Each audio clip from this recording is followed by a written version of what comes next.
Welcome, everybody. My name is Richard C. Wilson. I'm founder of the Family Office Club. We're an investor club that I started 19 years ago now. So we've hosted 300 live events, put out 13 books. We've interviewed 47 billionaires for our platform called billionaires.com. And what we kind of pride ourselves on is providing lots of education, thought leadership, practical tools and strategies and processes. We've developed 50 plus AI tools in-house, and we're going to go over today capital raising strategies, case studies of things that are working within our investor club. We're also going to be calling on some current members of our investor club. And if you are a member with us and you're a charter member or a VIP or a verified member, etc., please put that and rename yourself in Zoom as such. And then that way, when I look at who's asking questions or who's joined us here today, we'll be able to call on some live actual members within the club to do some hot seats and really get feedback from individuals live here that are joining us here on the webinar. So basically, when we are going through the webinar today, we're going to be calling on hot seats, switching back to case studies, showing an AI tool, or we're going to be switching back between platforms throughout the whole day. But the more questions we have, the better. We're going to survey people who are here today so you can see who's on the webinar. And we're also going to do a poll about 35 to 40 minutes into the webinar to see which of the content pieces you liked best. And so we want this to be as interactive as possible. So please do let us know if at any point I'm sharing a screen or talking about sharing a slide or a tool and you're not seeing it live on the screen. Feel free to submit in the chat that is the case. And then it will help me with making sure that everything is working well while we switch back and forth between different screens and try to keep things dynamic along the way. So appreciate you being here. There's a Q&A area where you can submit the Q&A questions in there, or you can just use the chat and we'll try to keep an eye on both as we go today. So let me first share a couple of slides just to add some context for the day. So one thing that's unique about our investor club is that there's about 1,300 investor clubs globally, and there's only 4 of us that host 30 or more events a year in person. We have 18 million social media followers, and most importantly, 16 million out of the 18.5 million are registered members in our different social media networking communities. And almost all of those are on LinkedIn. So we've got a huge reach, and that is in part how we fill our events and source deal flow and talk to investors. And we learn a lot through hosting the events as we go. All right. So essentially, one thing that I think everyone is facing right now is that the fear index is at an extreme level. People are fearful of the uncertainty. High interest rates don't help things, geopolitical things. But I think just a lot of investors have gotten beaten up in the market a bit. And if you look at statistics of how much capital is raised in 2022 and 2023 versus 25, there is 2.5 times as much capital raised before versus now. I mentioned this to one person who's relatively young, and they said, well, I think it's just par for the course. Some years are harder, some are easier. But in my experience, when talking to people like myself, who've been doing this for 20 years, or people have been doing it for 30 years, they say this is one of the hardest times it's ever been. And it's not just a ebb and flow issue. It's much harder than it was before. And so the good news is the smartest investors typically say, like Warren or Howard Marks from Oaktree Capital, that you should probably be greedy when others are fearful and fearful when others are greedy. And if you see extreme fear, then, should you be acting in bold ways right now? Like maybe, possibly, right? Some toxic deals are simply that, toxic. Some are deals of a generation, right? So something just to keep in mind. And I think one thing that happens in this type of environment is that trust trumps everything. It doesn't matter if you say your deal's amazing. It doesn't matter what your pitch deck says, or your bullet points say. If they do not trust you, then none of it matters because anybody could say anything in a pitch deck. Right. And so I think that is really important to keep in mind. We're going to go through a number of those things throughout today. One thing I wanted to start with, though, is this slide it was our most popular slide at the Capital Raiser Bootcamp event. And I think because it just really cuts through a lot of stuff. So before I give you any more context on Family Office Club, which will take me about 4 or 5 minutes to run through, I'll go pretty quick on that. I just wanted to give you value up front. Some of you have seen this, but I think the more often you look at it, probably the better. One, you have to have a singular, unique position so investors immediately lean forward, want to learn more, and you grab their attention because what you have is so unique. Second thing that almost nobody has is a really concise one-liner that has two or three facts and figures or statistics in it that make you credible, they confirm that you're the real deal, etc., and really position you well around that unique position. Some of you are doing something really unique, but you don't have a single sentence that really describes it to other people. And the more valuable the investor, the busier they are. A 1 minute founder video, it really should not be 3 minutes, in my opinion. It should be a minute or 90 seconds at very most. You should be able to text message that to people, share it via Loom, put it on your one pager, put it on your pitch deck. You can email it to people. You can put it on your email signature, etc. Really important. A one-page pitch, which is not a typed out letter, it's a visual one pager on your platform, is important as well. A short pitch deck, and then a due diligence data room and due diligence questionnaire, which means what are the 30 questions every investor should be asking you, but they don't even know the 30 questions they should be asking you, but you probably know. And then you type out all those questions and all those answers. So I wanted to start out the webinar with this so that if you got nothing else, I know from being in rooms of hundreds and hundreds of people that one or two people will have all these things in place, and there might be something new that you're launching, and you need to go through this checklist as a reminder to get this in place. Everything I mentioned today are things that we do and things I like talking about because it's a great reminder of what I need to be doing and what our top clients need to be doing as well. If there's any questions on this, just put them into the chat. We're happy to take those as we go here. Throughout this webinar and any webinar you go to the rest of your life, don't go off and do things without talking to your compliance attorney, your tax advisor, etc. This is just to give you a lot of ideas related to capital raising, and it's going to be like a Ritz-Carlton lunch buffet. You're not expected to eat everything. It's just pick and choose what looks good to you, see what's appropriate, what you're able to do according to the laws of your area, and then you can carry forward after that. So we do these webinars every month. We have AI demonstration webinars. Today, we're going to spend 2 to 3 minutes on AI, if at all. For the AI webinar, it's the full 2 hours, just demonstrating AI tools and taking questions. We also do hot seat webinars with investors as well as people raising capital or founders building platforms, essentially. And then we have these live capital raising feedback sessions as well, such as today. So you can see the calendar at familyoffices.com/webinars. If you register once, you're in the series, and you can come to all the events going forward.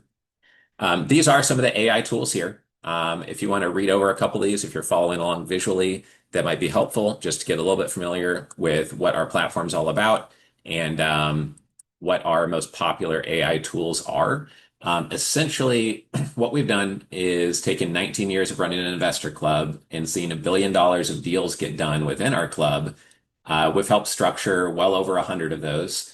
And we've helped put together a couple hundred family offices, and we've found 225 different use cases for AI where you can automate a process, be more thorough, be more efficient with your time, look at additional options on structuring a deal, improve and rate your pitch deck, help you write your one-liner, help you write the script for your 1 minute video, help you sort through 22,000 investor leads in a spreadsheet with deep research on all those investors and find the 50 that are right in your backyard or are looking for what you're doing. Those are just a few of the 50 plus AI tools that we've developed. We actually improved our pitch score AI tool this morning, so it now can rate and analyze one pagers. And we also moved over our investor mandate radar tool to a Gemini Gem over from GPT. For those of you familiar with our platform, it is going to work like Investor Pipeline now in that tool. So there's some FYI on updates there. Working on a couple more AI tools and exciting iterations on our tools that we can't talk about too much yet, but I hope that we'll be able to at our April events. We're excited to show those off to you soon. So Family Office Club, I mentioned earlier, a lot of these statistics, these are some of the pictures of some of the books we've written. If you're just getting familiar with our platform, you can learn more at familyoffices.com.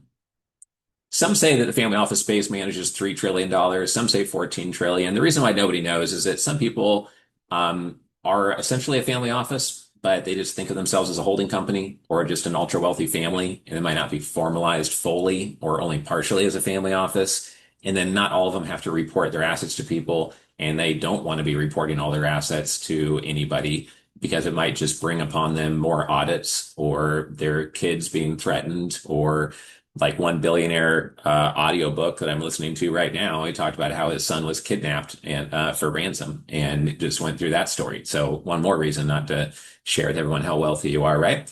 And so essentially the point is though that family offices manage more wealth than all of private equity and all of venture capital combined, which is crazy because a lot of people don't know what a family office is, right? A lot of people hear that I work in the family office space and they think I set up, offices in people's basements. It's not about that at all. It's about ultra wealthy individuals need to holistically manage their wealth. They want to grow their wealth, typically as entrepreneur or founder types, and they want to manage it in an effective way that protects their time, protects them from downside massive mistakes, and helps them really navigate how to protect parts of their portfolio while they work on growing a part of their balance sheet. So that's essentially, what the industry is all about. And our investor club features family offices on stage and in our community. And we're going to go over a little bit more on what's included in that a little bit later.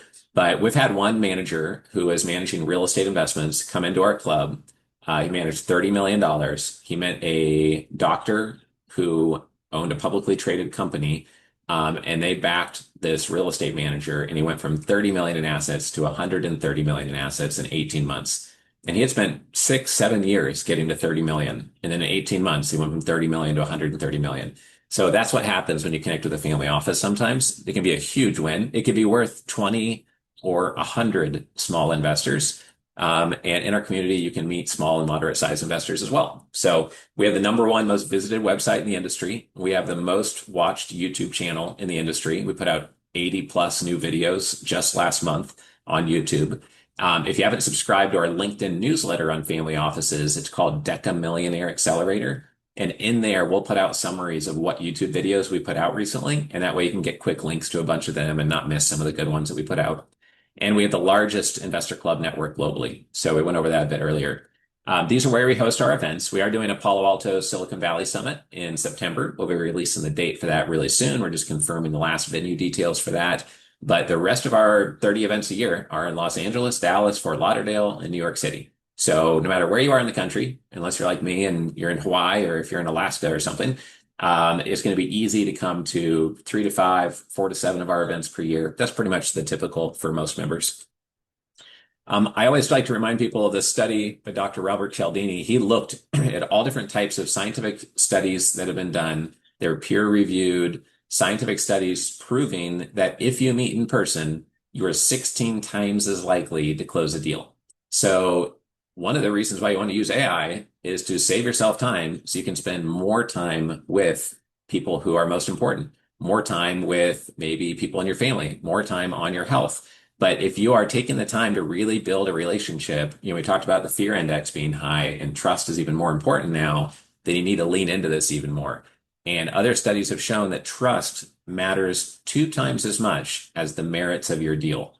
So if you're 16 times as likely to get deals done in person and the relationship matters twice as much as all the hard work you went into with your private equity platform or building your company, then you should be meeting in person as much as you can with high quality investors.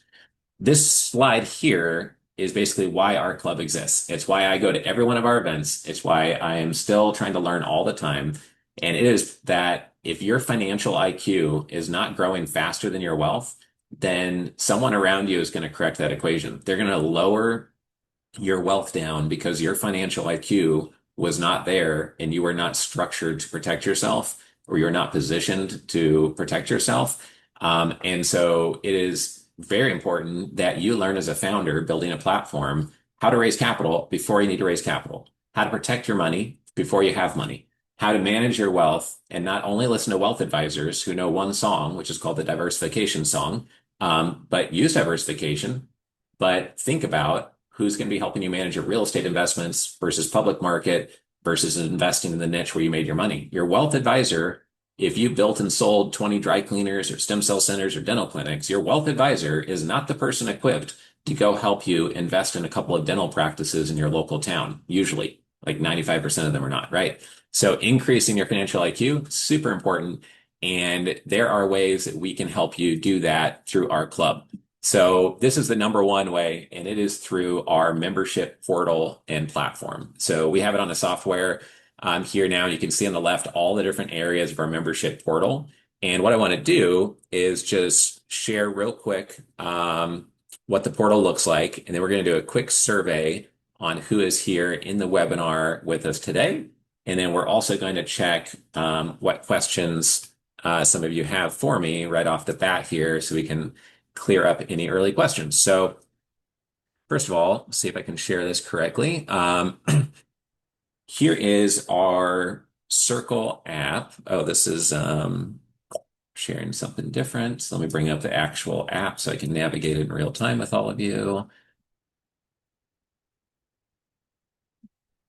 Right. Yeah. Okay.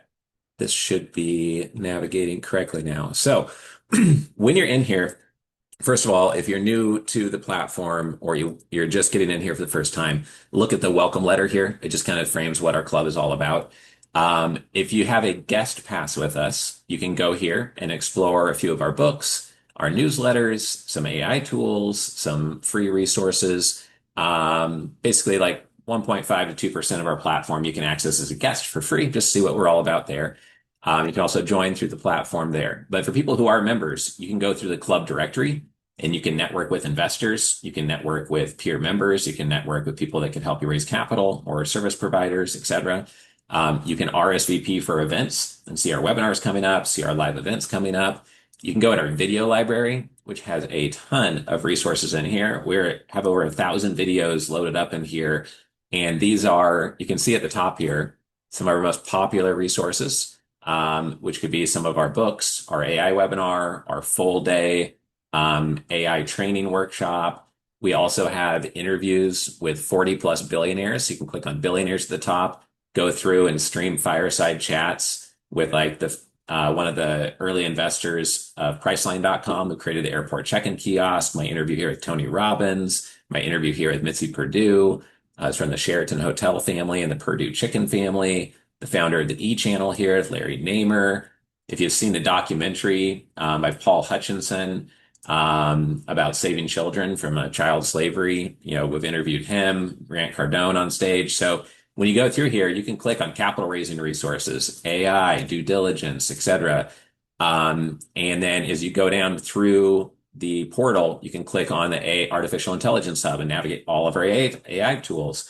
This is really important if you're a member with us, how to leverage things within this portal, because this is where all of our membership portal and RSVP for live events and networking happens all in one place. And if you're a member with us, you also get access to our family office certification program, our capital raiser certification program, private equity, et cetera. So I just want to make sure everyone understands that that's what the portal is all about.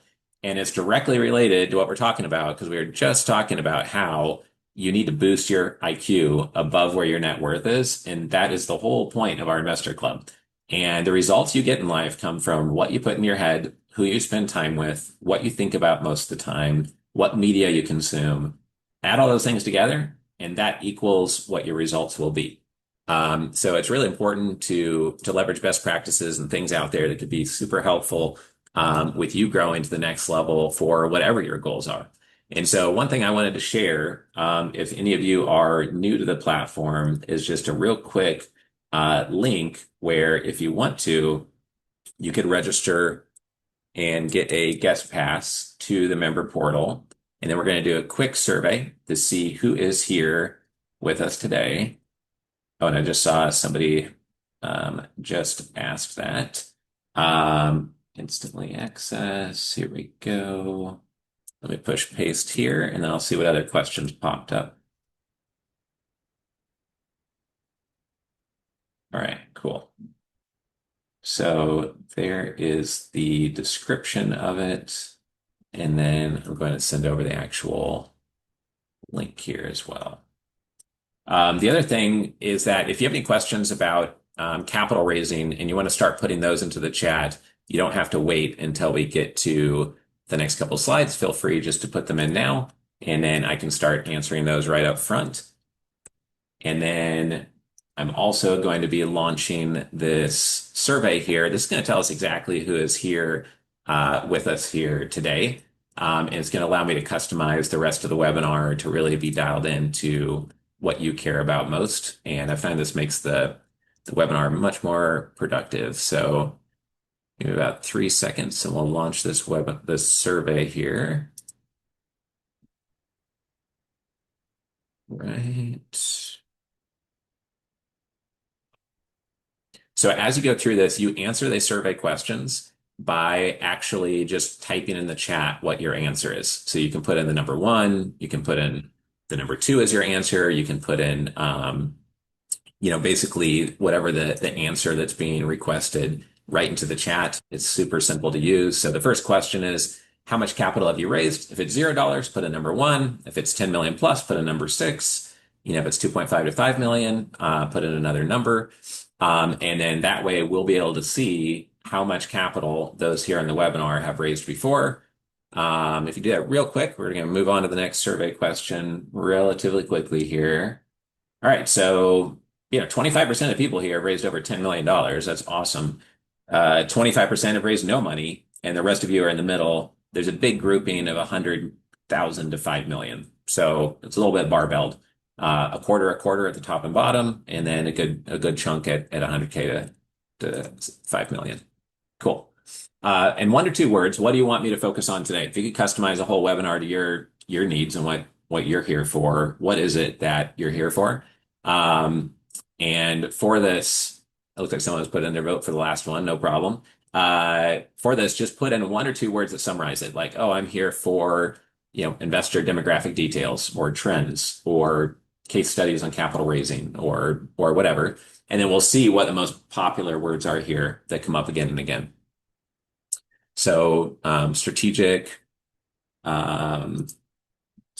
pull, family office pitching, capital raising, best practices, VC fundraising. That's good to know. Some early stage VC people in here. Hedge funds, investor outreach is a huge one. And relationships, how to build investor relationships, family office AI tools, etc. Cool. Helpful. Which pitch materials do you have in place? So remember, I just showed that slide that said, hey, you need to have these 5 things in place.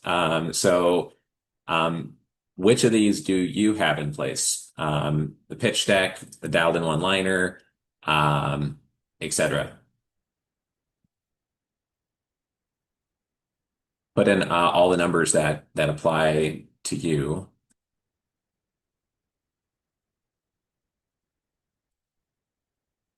So very few have the due diligence in place. Almost everyone has a pitch deck. Okay, that's common. One thing, and then what's your number one challenge? Put in that as your last survey answer here, and then we'll get back to what questions are and jump back into a couple of case studies and insights for today. What's the number one challenge slowing you down from raising capital?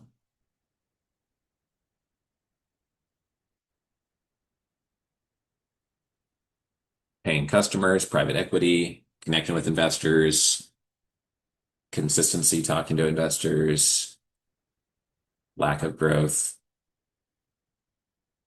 All right, finding investors, connecting with investors. That's what's coming up most often.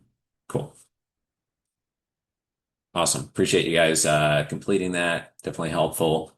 Here we go. Jump back into the main setting now. 1 second. All right, now let's just see what questions we have that came up otherwise. Let's see a couple of questions here about networking. We'll get into that in a couple of minutes.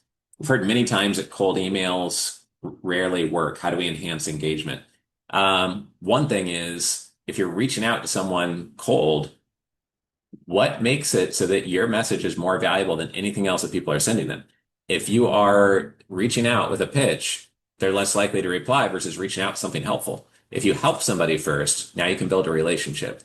If they're local to you, they're more likely to reply. If they made their money in the industry that you're focused on, you're more likely to speak their lingo and could get their attention. They're more likely to understand your deal. It's most important to focus on people who already know you or are local to you or know your industry or are focused on your industry or those where you have some sort of relationship or context. Because otherwise, I could be shopping for a computer and I go to fly somewhere today at the airport and someone comes up to me in the Starbucks line and asks me if I want to buy a computer and I'm going to tell them like, oh no, sorry, I'm just getting a coffee right now. There's no context around it. That's you emailing someone cold. So I would build your quiver of tools of like ways to approach investors where you truly add value first. Like we said earlier, you need 30 questions that investors should ask about your niche. Well, for your niche, provide that template and tell investors you probably shouldn't invest with anyone in your niche unless they can answer these 30 questions. When they send those questions to people, nobody will want to answer all 30 of their questions or find it annoying to. And you'll have all of those answers beautifully typed out and you can be more transparent and prepared, right? You're going to have better conversations with investors that way and they're more informed. And it's always good to over disclose with investors. Walter is asking, give me two key factors to build trust without too many face-to-face meetings and connections. Can you recommend? Yeah, one is to have a video. So audio is better than text. Video is better than audio. In person trumps all of that by far. With AI, you could fake audio. I could just be some avatar using a HeyGen tool right now, and none of this even be real, although I probably wouldn't have had 2 seconds of awkward silence while I fiddled with little tools a couple of seconds ago, but maybe that was just a smart way to make you think this was all real, right? So if you meet in person, then people are more sure of things. If you can get them to tour something, it makes them more sure. But if you're trying to do it without face to face, having a authentic feeling video is more important than an overproduced video. So walking through your manufacturing floor, introducing them to your team, not worrying about it being perfect. They need to be able to hear you. It needs to be functional and practical and not too long, but just having it so that it's authentic and real and making it so you add value to the person with your thought leadership and your expertise. People want to invest with experts, not with people who claim to have the most amazing deal you've ever seen in your life and it's going to produce a 100% return in 5 months but you have to invest right now, right? The other thing is everyone almost always says, oh, well, we've raised 95% of this round. I think we're going to close really soon. So if you want to take a look, maybe we have room for you. It's like, oh, well, it sounds like you already got your money raised. So, I mean, maybe, why would I spend my time if you're like already pretty much done with the round? And whenever you peel back the onion, the reality is like, oh, those are just verbal confirmations. Your paperwork's not even done yet. So no one could possibly hard confirm. And that money is not really in yet. So until that wire hits and docs are fully signed, it means not a lot that someone says that they may invest or may be interested. It means something, but so many times people change their mind, get distracted, health event, family event, economic event, other deal comes up, takes the capital, other deal goes sideways in their portfolio, puts them in a little bit more sour mood on that industry, etc. Eduardo, I'm a Brazilian multifamily office. Are these tools suitable for my company? Yeah, for sure. And eu falo português. Eu vivo em Brazil por año. My wife is Brazilian, so I speak Portuguese. I'm a permanent resident of Brazil, even though I haven't been there in years now. But I spent 1 year there, and my wife's half Brazilian, Italian, so I've got a lot of Brazilian friends here in the U.S. as well as back in Brazil. Gary's asking, does Family Office Club provide a list of investors interested in certain asset classes? Yes, we do. We have 22,000 investors in a data set. And if you are a VIP member or a verified member, or if you have access to our investor pipeline tool, then you can access and navigate that data set of 22,000 investors. And we've done deep research on each investor, and it looks at where you are and what you're doing, and it analyzes all of the deep research profiles and says, these 50 investors are right in your backyard, or they're looking to invest in things like what you're doing. We also have an investor mandate radar that I talked about earlier on the call. That's for just core charter members, as well as the advanced members. And essentially that allows you to search through 600 little 1 to 3 minute video clips of investors saying what they like to invest in at our events. Most important is to come to the events so you can meet investors though, because like Someone might have made their money in gas stations and they say, hey, I love gas stations and we're starting to look into tech investments. We don't miss the boat on AI and robotics changing the whole world. But would they also invest in a dental clinic? They might love to invest in a dental clinic, but like they're not going to say every single niche they possibly want to invest in, right? So many times investors come to our events, they didn't plan on trying to get access to an energy related deal, but they really liked the founder they met. The story was compelling and highly unique. They realize they don't have any exposure to energy and their portfolio on a direct investment basis, and they end up like leaving with like a really serious lead of investing in the energy deal or the platform of 33 car washes that was at our event last week, et cetera. So that's important to know. And Eduardo, back to your question, at our event just recently, it was a 420 person event. We had 75 speakers on stage, March 4th and 5th. We had, for example, a founder on stage who does 900 million in revenue, talked about how he's scaled to that size. We had Marcus on stage who got $4 billion from Blackstone, went public, had an IPO, raised another billion from Blackstone later. He told stories about being institutional quality and how he got there. And he was amazing. We have NBA and NFL athletes on stage. We have heads of billion-dollar family offices. We have private investors. We have heads of other investor clubs. So the reason I bring up all those examples is it truly is about boosting your founder IQ and your financial IQ. Like the smarter we all get and the more time we spend with decamillionaires, family offices, centimillionaires, and learn from billionaires, like the better all of our lives are going to get and the more that we will have the freedom and time to enjoy life, spend time with family, be healthy, etc. Um, one more question here, and then we're going to get back to a couple of the case studies. Um, let's see here, it's from Gary. Oh no, the next question is from Hogming. Can you describe the typical capital raising process for asset managers from family offices? Yes. So essentially, upfront, the more valuable the investor, the busier they are, right? So the more you have to be concise. So typically, it really helps if you can concisely explain what you're doing and have like a one-liner to introduce yourself. If you can add value to them, build a relationship, get to know them, like just genuinely get to know them as another human being. And they see you as kind of like either a peer or a niche expert or someone who could add value to them or already has added value to them. Now you've separated yourself from the herd because everyone else goes around pitching. Hey, do you want to invest in my fund? Hey, do you invest in hedge funds? Do you want to be an LP in my private equity fund? And like, it's just straight out of their mouth as a pitch. And usually that pitch doesn't sound too unique. Usually they don't have a one-liner dialed in and it's just a pitch. And so you separate yourself by building a relationship, adding value and saying something highly unique, or surprising or helpful to somebody. Typically, it really helps them to have like the 1 minute video, the one pager we talked about, the pitch deck. But typically, it speeds things up to have them visit your offices or you go visit them. And it slows things down if your minimums are really, really high. Even if you're trying to attract billionaires and centimillionaires, if you say it's a $5 million minimum, more power to you if you get a bunch of capital raised by doing that. But I have an $800 million family that will test deals out at 100 and 200K and see how they're treated, see how things go. And then they could always raise their allocation to a million or 5 million. So it's just something to keep in mind when it comes to, targeting larger investors. All right, I'm going to jump back into a couple case studies real quick. If you missed that guest pass, in case you're not a member with us yet and you want to poke around inside there's the link to the guest pass again. And I am going to jump back into the slides. And just for my team at Family Office Club listening, if you see any other links I need to share or things I need to tweak, just send the message over in our Slack event updates thread, and I'll keep an eye on that as well to make sure that we're on top of things for our members here. All right, here we go. Now, as I go through different case studies, we try to anonymize like almost all of them just to like kind of be protecting people's privacy. But in some cases, I'll mention the exact brands when we have permission to. But feel free to ask questions as we go through these. All right, second here. Here we go. All right, so we showed the portal and what that looks like. One thing to realize is that if you learn how to raise capital and get deals done and build a platform, it is like plugging into electricity.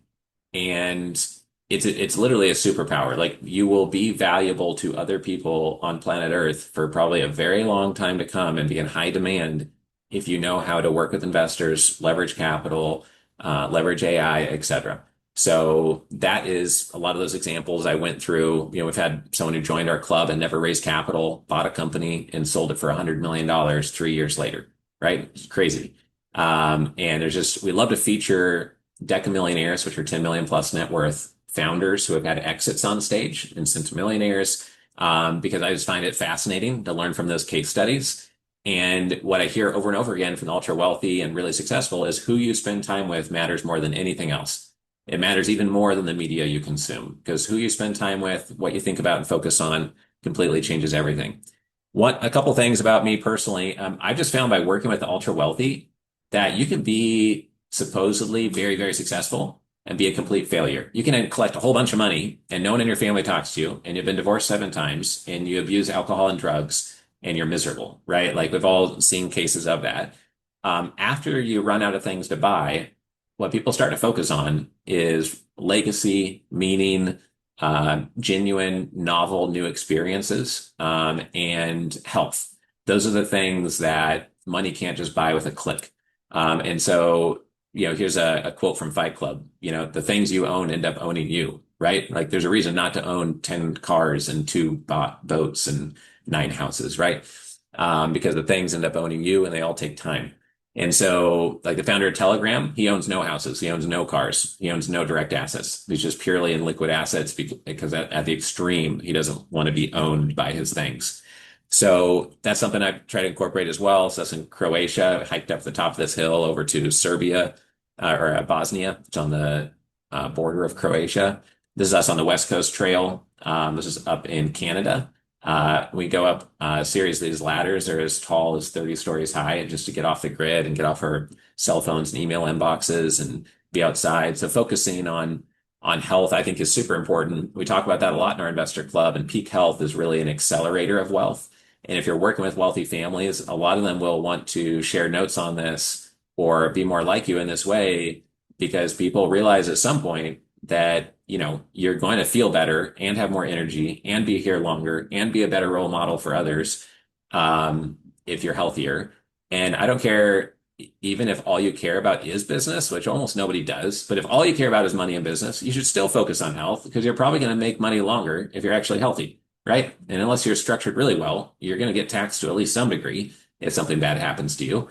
And everyone would rather have you around longer than have you be wealthier. So focus on health and wealth, right? No one's making you eat all of this toxic stuff here. So avoid that, eat healthy stuff. And we've got some resources in our portal on 30 different ways to be ultra healthy. So check that out if you're a member with us. Here's a picture of my family in Hawaii. I meet at Everest Base Camp, some friends, my 41st birthday. These are our family values. And I mentioned that up front. So I think it's important to know, what we're all about. I start out every event showing the slides. I'm not going to bore you if you've been to a bunch of our events. The more of a class act you are, like Bruce Lee says, calm is a superpower, be politely persistent. The more you act like this, the better things go for you in the family office space. People want to work with those, like do long-term business with long-term minded people, essentially.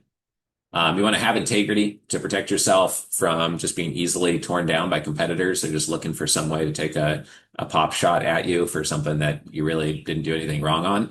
So you always want to act with the highest integrity because it's going to build a strong foundation to build a real business on over time. Otherwise, when you start getting successful, others around you may not like that so much, right? And by having high integrity, it makes it last much longer, potentially. But also at the same time, don't be a boring non-player character, as I say, NPC, right? If you've seen Free Guy, if you haven't, you should see it. It's a pretty good movie, but like don't walk around like robotically like every single other person and do what everyone in your industry is doing. Like Dan Kennedy says, if you're not sure what to do the opposite of everyone else, and you'll probably be better off than copying what the herd does. But at the same time, you have to have a spine and stand up for yourself. There's been multiple cases where someone said, sorry, you're going to lose all your money in this deal, Richard. We're just closing it down and you get nothing. And I literally have to say, like, well, I helped triple your business. I formalized your business. I took you out of a basement, put you into an office, got manufacturing equipment in place with you, formalized LLC, redid all your marketing and branding, and we tripled the size of your company, and now you're going to leave me with nothing? Like, that's not really a fair deal. I did everything I promised I was going to do.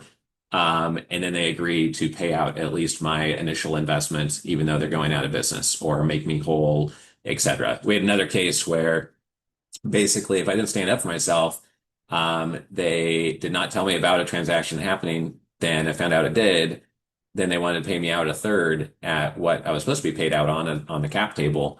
And I had to play the same card to be like, look, I did everything I promised I would do. This is what the cap table and LLC says I'm due. So that is what I'm due. And if you don't stand up for yourself, then you'll essentially be roadkill in this industry, unfortunately. So you have to combine these ideas of like having high integrity, being a class act, not being a boring NPC that just puts people to sleep. But at the same time, you have to have a spine and stand up for yourself, or you'll just get walked on and squashed in the middle of the road. Right when you think you're in the middle of a transaction, you're actually just roadkill and left behind while everyone else goes zooming down the road. So those are important things to keep in mind. Here's a quick case study, and then we're going to look back and see what questions came up. So when we were going to buy a community in the dental space, they wanted 7 times the price that we wanted to pay. And we were shocked by that. We said, why would you make us pay that much? They said, oh, well, we really value this little part of it. And it's like 10% of the community, this one function. And we said, okay, well, how about you just keep that function and we buy it for 1/7 of what you're saying? And they said, okay, we'll do that deal. And we got the deal done. When Sam Zell was buying a whole block to build an apartment building, his buyers said, we can't buy this one person's house. She's 82 years old. She won't answer our letters. We offer her 5 times what the house is worth. She won't reply. She won't call us back, etc. So Sam pulled up on his Harley with his t-shirt and leather jacket, went inside, had a cup of tea with her, found out that her dog is buried in the backyard. That's why she didn't want to move. He connected with her, built rapport in person, face to face, exhumed the dog out of the ground, relocated the dog and the grandma, sent her on a vacation, handled the moving truck, paid her, a lot for the house, and got the deal done.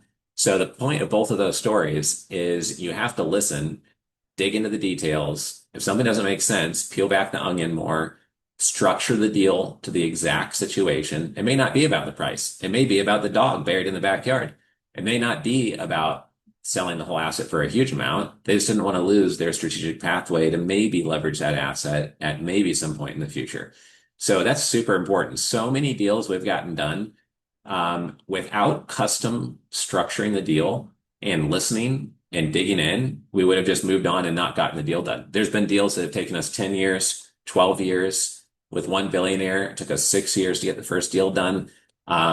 With those deals, if you're not persistent, if you're not politely persistent, following up, asking questions, poking, thinking creatively, you'll say, oh, yeah, deal wasn't possible. They wanted this. It was ridiculous. And then you'll just have a complaint. And, if you ever seen the movie The Rock, it's like you either have complaints or you have results. Losers always complain about why something didn't get done. Winners make it happen and get it done, right? And so have that attitude. And not every deal is going to get done, obviously. But the more you can navigate deals fluidly, the more that you'll have the superpower of deal making, getting deals done, raising capital, and scaling your platform. Slow cooking does the work, says Steph. Yeah, the other thing is we had a Navy SEAL speak at our event in Beverly Hills, and that recording is in the member portal. You should definitely watch that if you haven't watched it yet and you missed it live at the event. And he talks about how mediocrity is the enemy. But also something that we say all the time here in the club is that slow is smooth and smooth is fast.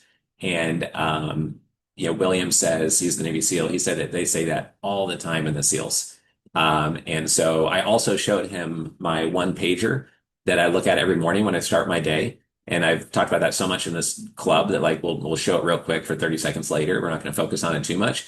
I showed that to him and read it off to him. And he says, if you put that in place, and he does mindset training for CEOs. He said, if you put that in place and you read that every morning and watch a few of those videos, Richard, every morning, you're literally ahead of 99.99% of owners and CEOs he talks to and dialing in your mindset and keeping your energy high and getting your goals knocked out. So just FYI, that was really cool to be able to chat with him about all that. Let me see if there's any Q&As that popped up here. I see there are actually. Great. Yeah, I see your email there or your message there, Adam. If you can send over, Adam, what you wanted to talk about, like what the actual content of the message was, that would be great. One of the costs of us having 18.5 million people following us is we just get a torrent of people wanting to jump on phone calls. And I literally just physically can't work enough hours in the day to do that. So if you can send over audio message on LinkedIn, awesome. Or an audio message to text message or WhatsApp to me, great. But phone calls I have to leverage my team for because there's just isn't enough hours in the day unless I completely ignored my family and completely ignored my health, and there probably still wouldn't be enough hours in the day. Yes, you'll get a copy of this PowerPoint, Lee. Happy to provide that. Information on our platform, Asher, please go to familyoffices.com for more information. Investor access is from someone anonymous. Yes, if you want to reach out to me, Richard at familyoffices.com. If you're a family office or an allocator or an investor and you're not raising capital at all, and you want to see how you can leverage our community or get involved, please just shoot me an email or message directly. Let's see if there's one or two more questions here. What is your opinion about SPACs? Any feedback with traditional route of fundraising? I mean, Tanya, if you can find someone with an existing SPAC with capital they have to put to work, or they have to give that money back to investors, they can be an amazing way to raise capital. Typically, they're looking for something like well established with significant revenues, significant profits. That eliminates most people raising capital because most people have something with just moderate revenue and low profits, or they're a startup, or it's a new technology, et cetera. So that could be part of the challenge. But if you have something that fits that bill, it could be an amazing way to raise capital, but it's a little bit more of an institutional type route. Um, Cash is asking if we have investors that invest in philanthropic opportunities. Yeah, most of the families that are worth over $10 million donate money, but they're typically donating money to organizations they trust and have gotten to know, right? So like getting one pitch from someone you've never met in person, like probably not going to be super effective. You can help plant a seed, but I would focus on people you can meet in person at our events, people local to you, and then use all of our strategies for raising capital for your nonprofit. Like every nonprofit should have a one-liner. Every nonprofit should have a 1-minute video. Every nonprofit should have 30 questions that donors should be asking, but don't know to ask. Those are all important for anyone raising capital. And I got into this industry because my father raised over $1 billion for hospitals and museums and universities. And he told me, like, Richard, you can work in the nonprofit world and I can teach you how to raise money to endow a cancer hospital for kids, et cetera. But typically, donors are lots of times in their 60s, 70s. They're probably going to like to meet with you more when you've got more gray hair, which is coming in pretty strong with 3 girls getting into middle school now. But he said, why don't you start out on the for-profit side? You can always come back to the nonprofit side if you want to. And so that's why I started out with Family Office Club and on the for-profit side, honestly. Yes, Rodney, if you are a charter member and not a guest member, the Navy SEAL video is already in the portal that I showed earlier.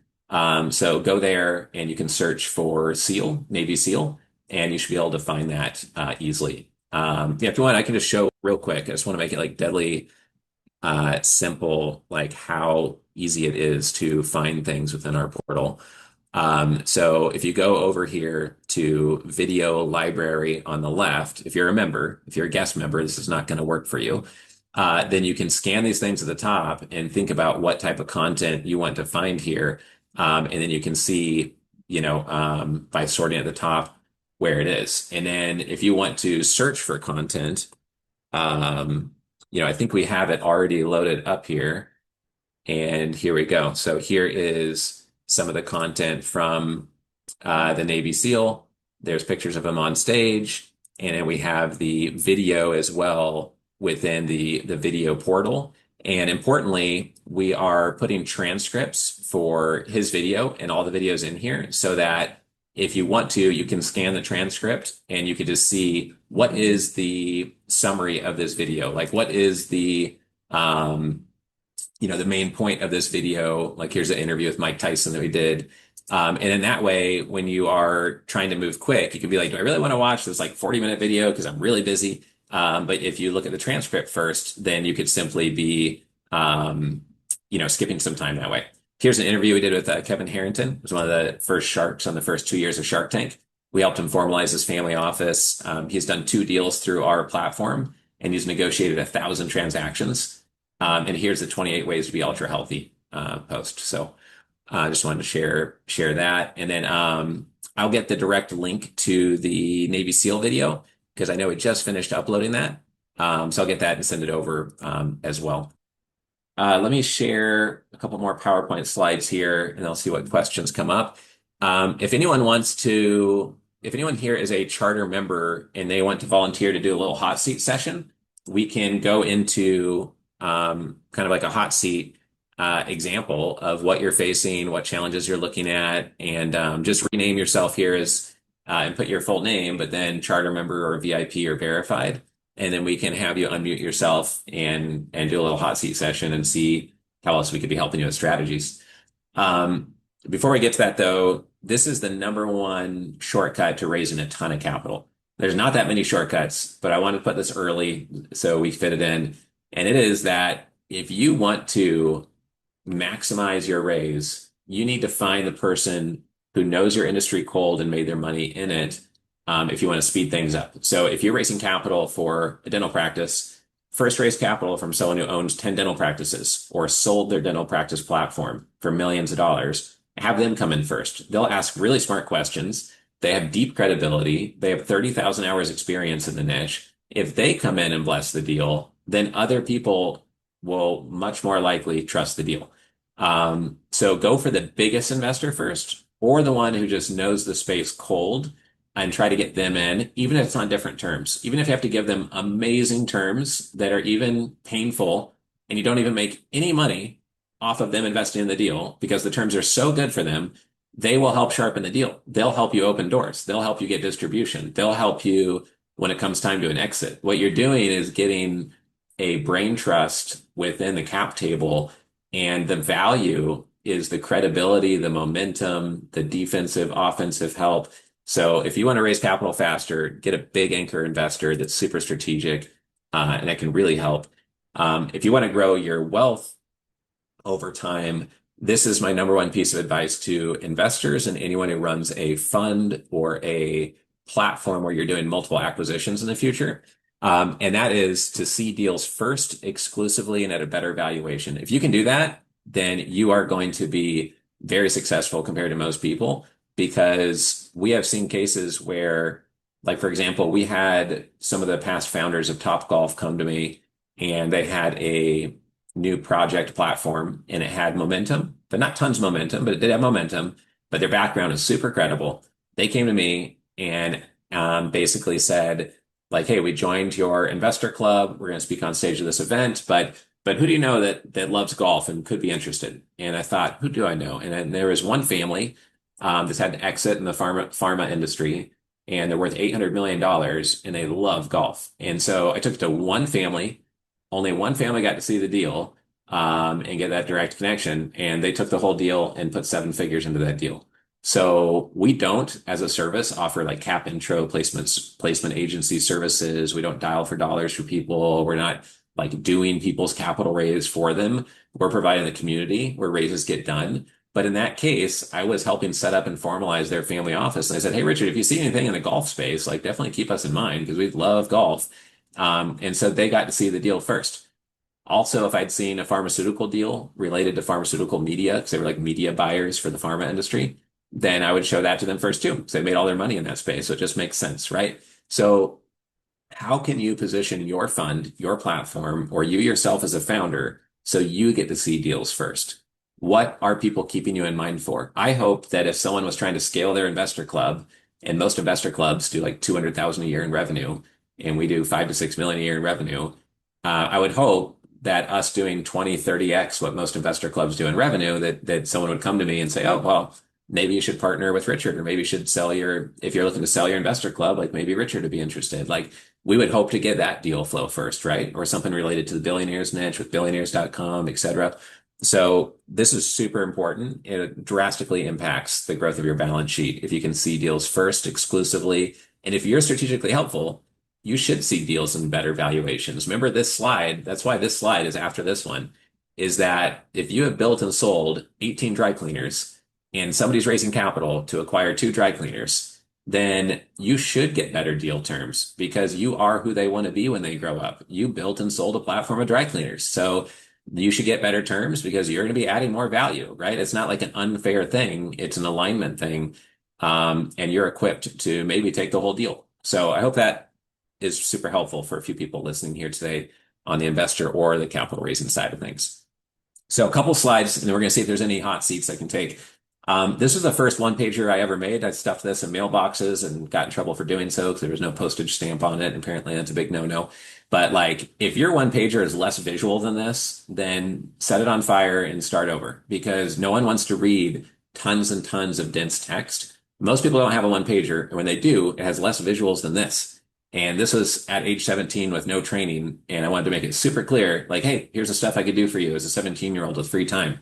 But ironically, I get sent one pagers all the time that are just pure text and don't have a single image on it. And I have no idea what they do as a company. So have your one pager look professional, institutional quality, have it look like this. And if you look at all these one pagers, I honestly think that all of these should have 25% to 30% less text. So the more visual, the better. The more unique and compelling, the better. The more clear, the better. Here's an example of evolution of something that looks god awful horrible to something that looks decent slash professional, right? So the first time I wrote a book, quote unquote, I just copy pasted a whole bunch of my blog posts, put them into a PDF, got this picture of me, and apparently I thought it'd be a good idea to get a picture with my head cut off on it. That looks a little fuzzy. Bank of America says there's 6,000 Richard C. Wilsons. Thank you, Mom and Dad. And I didn't put my middle initial on the front of the book. That makes it harder to find me. It seems like a small detail, but there's just a lot of Richard Wilsons out there as a famous architect, etc. And even the title of the book was horrible. It's almost like I tried to make this horrible. Hedge fund blog book. It's like there's no subtitle. It's just horrible in every way possible. The middle book was designed by Wiley. I resisted it a little bit. And I was like, it's Wiley. They probably know what they're doing. But they designed this book cover. I don't love it. At least it has a subtitle. At least it has my middle initial. Then I wrote other books and I learned to dial it in. So this other book is targeting centimillionaires. It's the first book ever written with the word centimillionaire in the name of it, which means 100 million plus net worth. And yes, grammar science nerds, it's technically not the right term. It's just the term the industry uses. Centimillionaire doesn't mean 1 out of 100. Actually means 100 million plus net worth in our industry. But I realize there's a technicality there. But basically, the book talks about putting the blueprints together for 100 million plus net worth families. It has my URL on it, so it's easy to find us as a company. It has a subtitle. It's professionally designed. So evolve your materials is my point. So they don't look like this, and they don't look like alt text. They looked at least as good as this, and they don't look like my hedge fund blog book. They look like centimillionaire strategies. If it doesn't look at that quality level, then you need to work on it more. Otherwise, you're not doing yourself justice. So what is institutional quality? It's people who are professional at communicating. They don't get emotional when someone tells them no. They have a unique, compelling strategy. They have formalized materials. It doesn't look like their first rodeo. They don't take a month to get back to you. They take 3 business days at most to reply to anything. If it's going to take longer than 1 or 2 business days, and it's from an important contact who may provide capital to you, they need to let them know what the delay is, or it looks like you're not prioritizing them or taking them seriously. Everyone gets lots of communications, but I have a billionaire right now who's been waiting for 48 hours to hear back from somebody who's at our Beverly Hills event, and he has a simple question, and they're not replying, and I might poke them tomorrow and say, hey, you mind replying to this billionaire who might back your platform? Like, that'd be great, but they shouldn't have to say that, right? And so prioritizing really important. Just as a little FYI, I use Claude Cowork as one of my AI tools, and I programmed it to analyze my sent emails from the day before to see trends of what I'm talking about, analyze my inbox, and identify top 5 important relationships, communications from family members, things that are very time sensitive, or things related to contracts needing to be signed, etc. Top 5 revenue opportunities in my inbox. And then it looks at over all the 7 categories and said, out of all of those, here's the top 5 messages you need to reply to first. So if you're not using Cowork, I would encourage you to use something like that to help you with analyzing your inbox every day and synthesizing things and really just getting through them more effectively. So basically be professional enough to be polite, kind, pleasant to work with, but also be direct. If someone asks a tough question, you know, just give them the honest answer. Like disclosure is the best policy and just being transparent, honest, and not having puffery or exaggerating things. Otherwise, it loses all credibility and it wastes people's time. So that's what institutional quality is. On the left is Axis Loan before we rebranded them into Axis Loans, and they sold to a billionaire 18 months later. I was their number two investor. We had one member, Dynastic Development. He hired us to rebrand him through our marketing department called pitchdex.com. And we turned Dynastic Development because we don't know if he's developing family values for people or if he is developing, senior living centers, but he was helping oversee commercial real estate construction. So we rebranded it to CRE Construction Partners. See, in both cases, if you look at the left side, it's okay. It's not like god awful horrible, I think most people would say. But if you look on the right side, it looks dialed in. It looks professional. It looks polished. It looks clean. It looks like something that potentially a $1 billion company could have as their brand. That is the goal because it is so easy to do that these days, right? If you're working with someone and they say it's hard to do this, like, well, it's not that hard to make things look pretty. What is a little bit harder is to make it effective based on what works with investors, what's unique in your industry, what helps close deals. That is a little bit harder to pull off, but you should be able to make it look professional and clean. All right, before we get into anything else, I want to do a couple of things. I want to see if there is a hot seat we could do. I see Eric is live on here. So, Eric, I will attempt now to ask you to unmute yourself. We'll see if that works. And if you happen to have a microphone working there, etc. But feel free to speak up if you are, and we can go over whatever you'd like to real quick. Yep. That would be helpful feedback wise. Yeah, absolutely. I'm here. Thanks for having me on. Cool. So what I've been doing is I'm about a year into Family Office Club. I try to go to one event per month, and Cool. it's been really fun. Really enjoyed it. I've decided if I never raise a dime of capital in 10 years, I'm still going to do this because uh, this is the most fun I've ever had working. Cool. So the networking piece is huge for me and just in-person contacts. But what I'm doing is I'm writing my first book. I've got my second in the works. I have a blog. I'm hiring a marketing manager to get my content out. I'm trying to just Okay. utilize the strategic pull model and meet as many Yep. FOs as I can, try to add value and build relationships first. Um, Right. I haven't really had a lot of people come up to me and say, "Oh yeah, tell us about this Bitcoin." We're sort of at the Yeah. phase where people blow it off as a casino asset.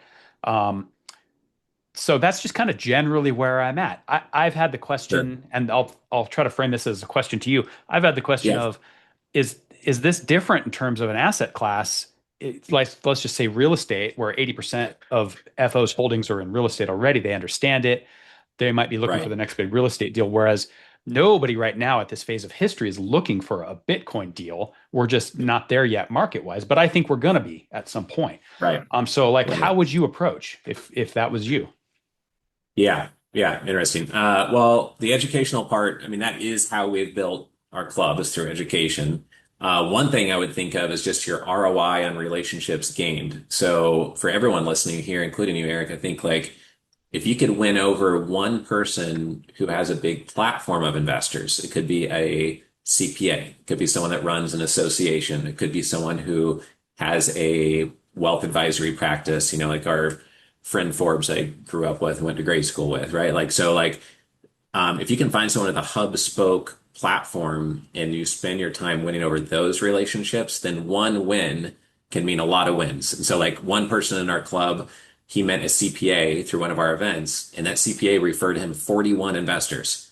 And whether you meet that CPA through our events or in your local environment, like getting that one to many going is how many businesses scale, is basically getting like capital distribution. So that's one thing I would keep in mind. The other thing that I think we talked about when you asked a question at one of the Capital Raiser boot camps is just that, when I started, it was blogs and some social media and then more social media and then some paid ads and writing books and then growing YouTube a bit. Now we're going really hard on YouTube. Like, yes, people can fake videos with AI, but it is a lot harder than popping out an article. Anybody can pop out an article with AI and it floods social media, et cetera. So leaning into meeting in person with those hub spoke relationships, using more videos, and figuring out how do you add value first Like, well, do you add value first to a wealth advisor to help their clients get a multi-pronged exposure to Bitcoin, or to get through your unique solution exposure to Bitcoin in a strategic way?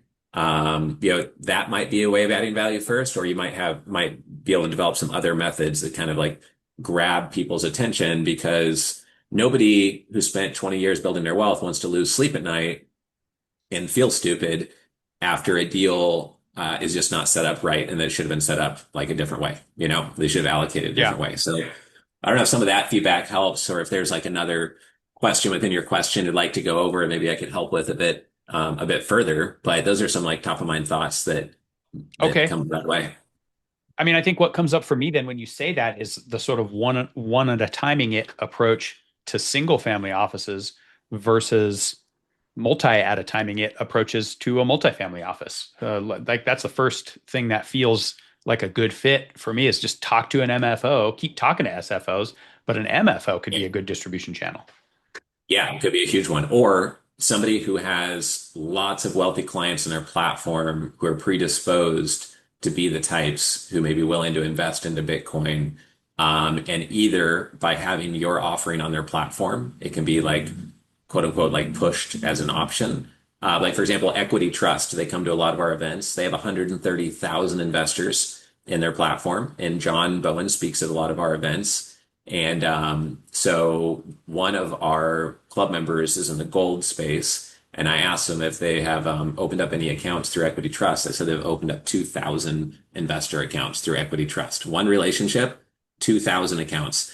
And they have like a deal platform where you can put things on their platform. And like Mark Halpern comes to our events. He's the co-founder of Deep Due Diligence Investors. They have 60 investors that put 10 million to work.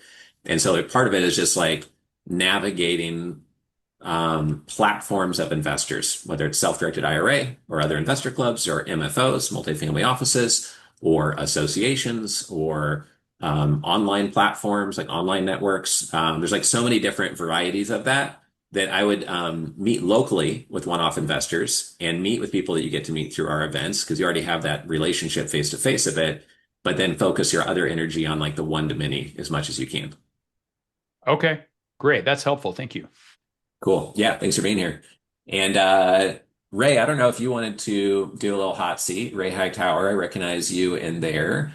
And I saw you in the webinar chat, but let me know if you would like to by replying in the chat, and then we will ask you to unmute there. Oh, great.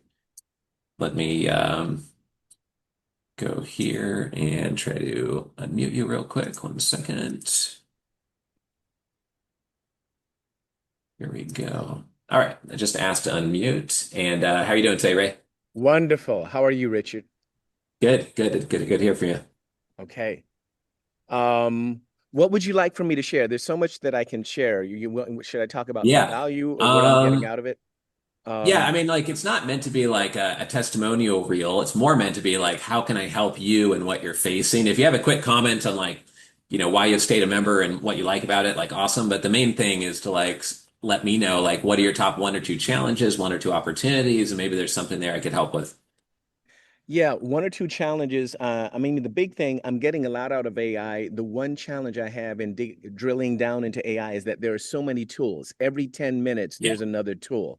And what I'm getting out of, like, especially the session that you did last month, is figuring out how to prioritize which one I go after. I spent a Yeah. bunch of hours yesterday playing with OpenClaw and now Yeah. Nemo Claw. Nemo Claw was just announced From NVIDIA. yesterday by Yep. NVIDIA, right? So it's Yep. really what it really comes down to is rather than me trying to think about every opportunity that's out there, having someone like you or someone on your team or other members of the Family Office Club thinking about all of this stuff, because I can't think of all of it by myself. And then us Oh, coming yeah. together and saying, hey, this worked for me or that didn't work for me and that type of thing. So it helps me to sift through things. So that's where the big value comes to me, throughout of it. That's what I would say. That's the highest area where I'm getting value out of it. Yeah, yeah, totally. Okay, cool. So in my mind, if it helps, like this is how I think about it. Like one, in terms of like a member perception thing, we have 50 plus tools, but if you go in the member portal within the new Circle software, you go down to Artificial Intelligence Hub, we have one post in there that lists out all of the tools in one place and it Yes. categorizes them and says, these are our top 10 most popular tools. So I would just like, for people new to our platform, I would just focus on those top 10 tools. And then you can always scroll down and say, oh, okay, well, out of the capital raising tools, these two maybe I should also check out because it sounds super specific to what I need. So like that's one thing that we've tried to do to simplify things. And all of the tools work on the mobile app as well as the portal, et cetera. So that's one thing. But just from a practical standpoint, Ray, I think like so many people who are founders are facing the exact thing that you just talked about. So the way I'm trying to stay sane and ignore most things and not do like what I did with Manus and like I'm like paying for Manus, but I don't have time to even touch it because I'm playing with Hmm. other AI tools. And Yes. so what I've been doing is saying, okay, we have a lot of stuff built on GPTs for our membership. We have a couple of gyms through Gemini, and I subscribe to AI Ultra through Google, and that is useful for crunching data. And Google's really improved their AI, so I use that sometimes for solving problems or for graphical things I need to get done. But I also use Claude heavily. And what I'm doing right now is developing the Claude skills, leveraging the work we've done doing our AI tools. And so we're Hmm. looking forward to building that out. Like over the next, 6 to 8 weeks, we're going to be building out some skills to share with other people that use Claude. Not everyone does. Not everyone knows what a skill is, but it allows you to install basically investor super intelligence related top 4 to 7 skills that can be toggled on or off so that the intelligence from 1,000 public talks from billionaires and 1,500 investor talks on stage at our events is in there and it is filtering Claude's responses by the intelligence of all those voices and thoughts and mental models. So Yes. like that's one thing. And then like the main theme though here for me though to stay sane, Rain, is like, okay, first and foremost, we have a new UI we're developing for our AI tools. So that's front and center, getting our tools and circles front and center, getting really good at Claude Cowork and Claude Skills front and center because of OpenClaw security concerns. And that's partially why Nemo Claw was, put out by Jensen. I saw Hmm. some of the video of his release statement on that. Because of that, what I'm trying to do is get critical mass on a platform before shifting my attention to another one. So as we get the Claude skills for the community and as we get the new UI interface for our AI tools, then I'll shift my energy into like the OpenClaw, Nemo Claw, because what I find is otherwise you get like 20% ramped up and like, oh, this new exciting thing comes out. Oh, this Manus. Oh, like Perplexity, Open Computer. Oh, like Yeah. now, like this other, now Manus has something called My Computer to try to confuse the market about Perplexity, My Computer. And like, so, that's how I'm seeing it is just like I'm just finding it to be like get something to full productivity and just like really nerd out on something until you've like semi mastered it and it's highly productive. And if it's too frustrating, then ditch it. But see it down the path to get it to bear fruit before switching to the hottest AI thing is like the approach that I'm taking right now. Yeah, I think that's an effective way to do it. Shiny objects, yeah, it's too much. Shiny objects are too much. Yeah, totally. And like there's so many new exciting things coming out. And but one thing that's really helped me is I went out of my way to follow like 100 people that work at Anthropic and XAI and the superintelligence team at Facebook and Google, DeepMind, the AI team at Google. And I follow them on X. And so I see them like talking about stuff that's kind of cutting edge AI stuff, and it just keeps me on top of the trends. But anything else capital raising wise I can help with in terms of like dialing in your one liner or feedback on materials or strategy or a project you're working on or anything like that that I could just be keeping in mind or giving you feedback on here? I am going to want to talk to you about that. I am using AI for some things that we're doing with underwriting. We underwrite our Cool. properties every month as we go through, and we ask AI, particularly Grok, we ask Grok to tell us if you see any discrepancies, tell us if you see patterns that are off, and if it Right. sees an expense that's higher this month than it was for the previous 6 months, it catches that a lot faster than we would. So we just Cool. drop the spreadsheet in, and it does that for us. So that's the kind of thing that we're using. Okay. And there's a lot of better things I could do on the one-liners, everything. There's up across Yeah. the board. So yeah, I know I'll be Cool. reaching out to you Okay. about that. Yeah, yeah, no problem. Awesome. All Well, right. good to hear Thank from you. you, Ray. Thank Yeah, you. thank you. Have a good rest of your day. Yeah. We're going to jump back into the PowerPoint. So I've got a couple more case studies and things I wanted to share with everyone here. But we also have a quick poll here. And the only reason we launched this now is to try to get kind of maximum feedback on this. Because I know that there's three or four of you that said you need to jump off a little bit early, but we have still a lot to cover here. So I'm going to try to go pretty fast on my presentation now and speed through a few things because I see some more questions coming in, and we can do a couple more hot seats as well in just a couple of minutes. So as you answer those survey questions, that would be awesome. Just takes 1 minute to do so. So the number one AI tool I wanted to feature here today is Clara because it's a multi-tool. So what we've done is developed over 50 AI tools. And if you remember with us, you get access to the 40 core AI tools. If you're a VIP or verified member, you get the advanced data driven AI tools, which means that the investor databases are behind the tools and it lets you navigate them. But our core members get 40 AI tools. If you have a guest pass, we put 3 AI tools in there for guests, just so you can see like, hey, these do work. They are helpful. They are practical. They're pre-trained. There's no complex setup. There's no training that you need. If you don't know how to use a tool, you can literally tell the tool, I don't know how to use you. Why would anyone use this? What could I use it for? And it will give you a lot of ideas. So with this tool, you can rate your pitch deck. You can analyze it, improve it. You can write your one-liner. You can structure a deal, custom structure a deal to the exact situation, like the dog story I talked about. You can create your due diligence questionnaire. Remember how I said you should have 30 questions and 30 answers for investors? Well, you literally can upload your pitch deck, upload your webinar, whatever materials you have, like a long email answering questions to an investor, and say, hey, Clara, based on all of this, what are the 30 dialed in questions that an investor should be asking us? And write out all 30 answers based on my materials in a medium length format and use bullet points as needed if the answer is a little bit longer. And so the reason you want to do that and use Clara for all of this is that you don't have to switch through as many of our tools. This way, by just using Clara, you could be working in here to improve what you're doing all of the time. And if you're like a lot of our members, it may not be just one thing. You might want to build out materials for your platform, but then maybe there's a one-off asset, a small private equity deal, a small roll-up deal, and a bolt-on transaction, or a real estate deal that's not related to your core platform that you might need to get done. You might need to spin up a new position, new materials for that. You can use Clara to do that. So the way I think about Clara is like hyper specialized pitch architect. So you can also just go into voice mode and brainstorm. You can also just record an audio note. You can also upload 20 files. You can also explain what's been frustrating, what's hard, and what maybe you should completely change in your approach to make it go better and smoother. So that's what Clara is for. That's just one of our many AI tools. It's good for you to know is in the kind of the portfolio of tools we have. So when investors meet you and look at what you're doing, there are a couple things that happen at once. They think to themselves, like, do I trust or know this person? Do things seem to be lining up in terms of like a subconscious trust level?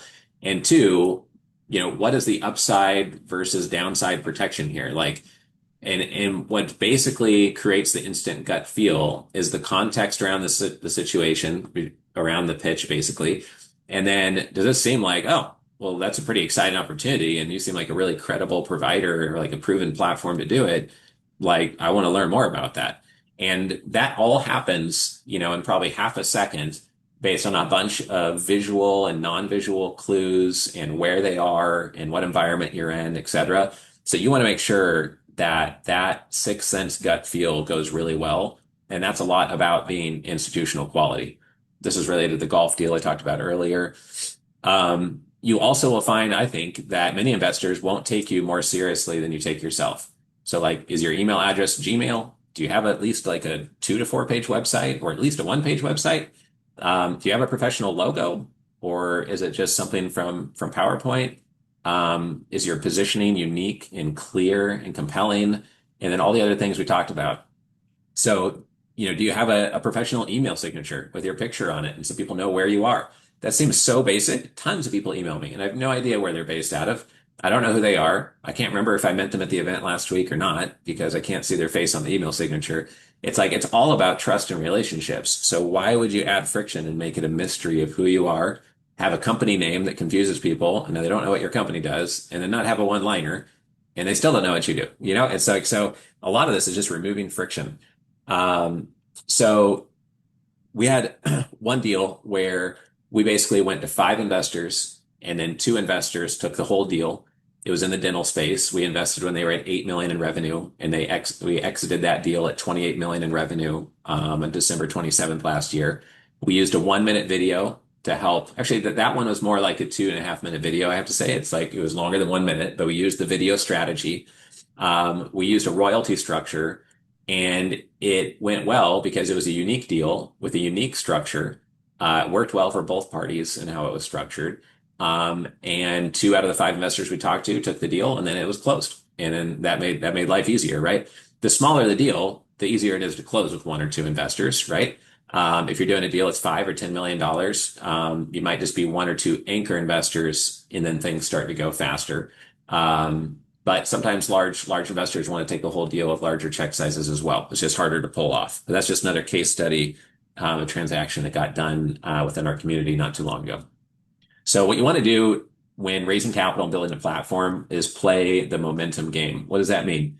Start with smaller investors, start with smaller deals, then gain better stories, better deals, more traction, get more articulate, you have more experience, more track record. You put out better thought leadership, create better videos, you have more credibility, you have a better network, you learn how to add value to investors more first, you gain confidence, you start building referrals, you build that track record, reinvest in your materials, have better quality, like Class A institutional quality materials, make more progress per hour, learn the importance of extreme focus, get exclusive invites to things, become number one in your niche by defining your niche very narrowly in a credible way, and then gain critical mass and try to become the market leader.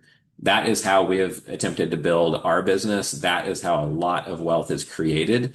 And I see a lot of people make a mistake of thinking they're more talented than Michael Jordan, meaning Michael Jordan is one of the biggest, deepest work ethic people on planet Earth, arguably very talented physically, like, athletically as well. But he's also has a ridiculous work ethic. And he couldn't go from playing basketball in the NBA to straight into the MLB to play baseball, right? He had to go through minor leagues, even Michael Jordan, right? Which is crazy to think, right? So the equivalent here is I see people who have never raised capital and now they're trying to raise $100 million in 3 months. Now they're trying to raise money raise $1 billion for an island in the Caribbean or to build a flagship resort in London. Like, okay, more power to you if you pull that off. Like Steve Schwarzman pulled it off, right? He raised $1 billion in his first fund. Like that is amazing, and I'll respect you forever if you pull that off. But most people do not.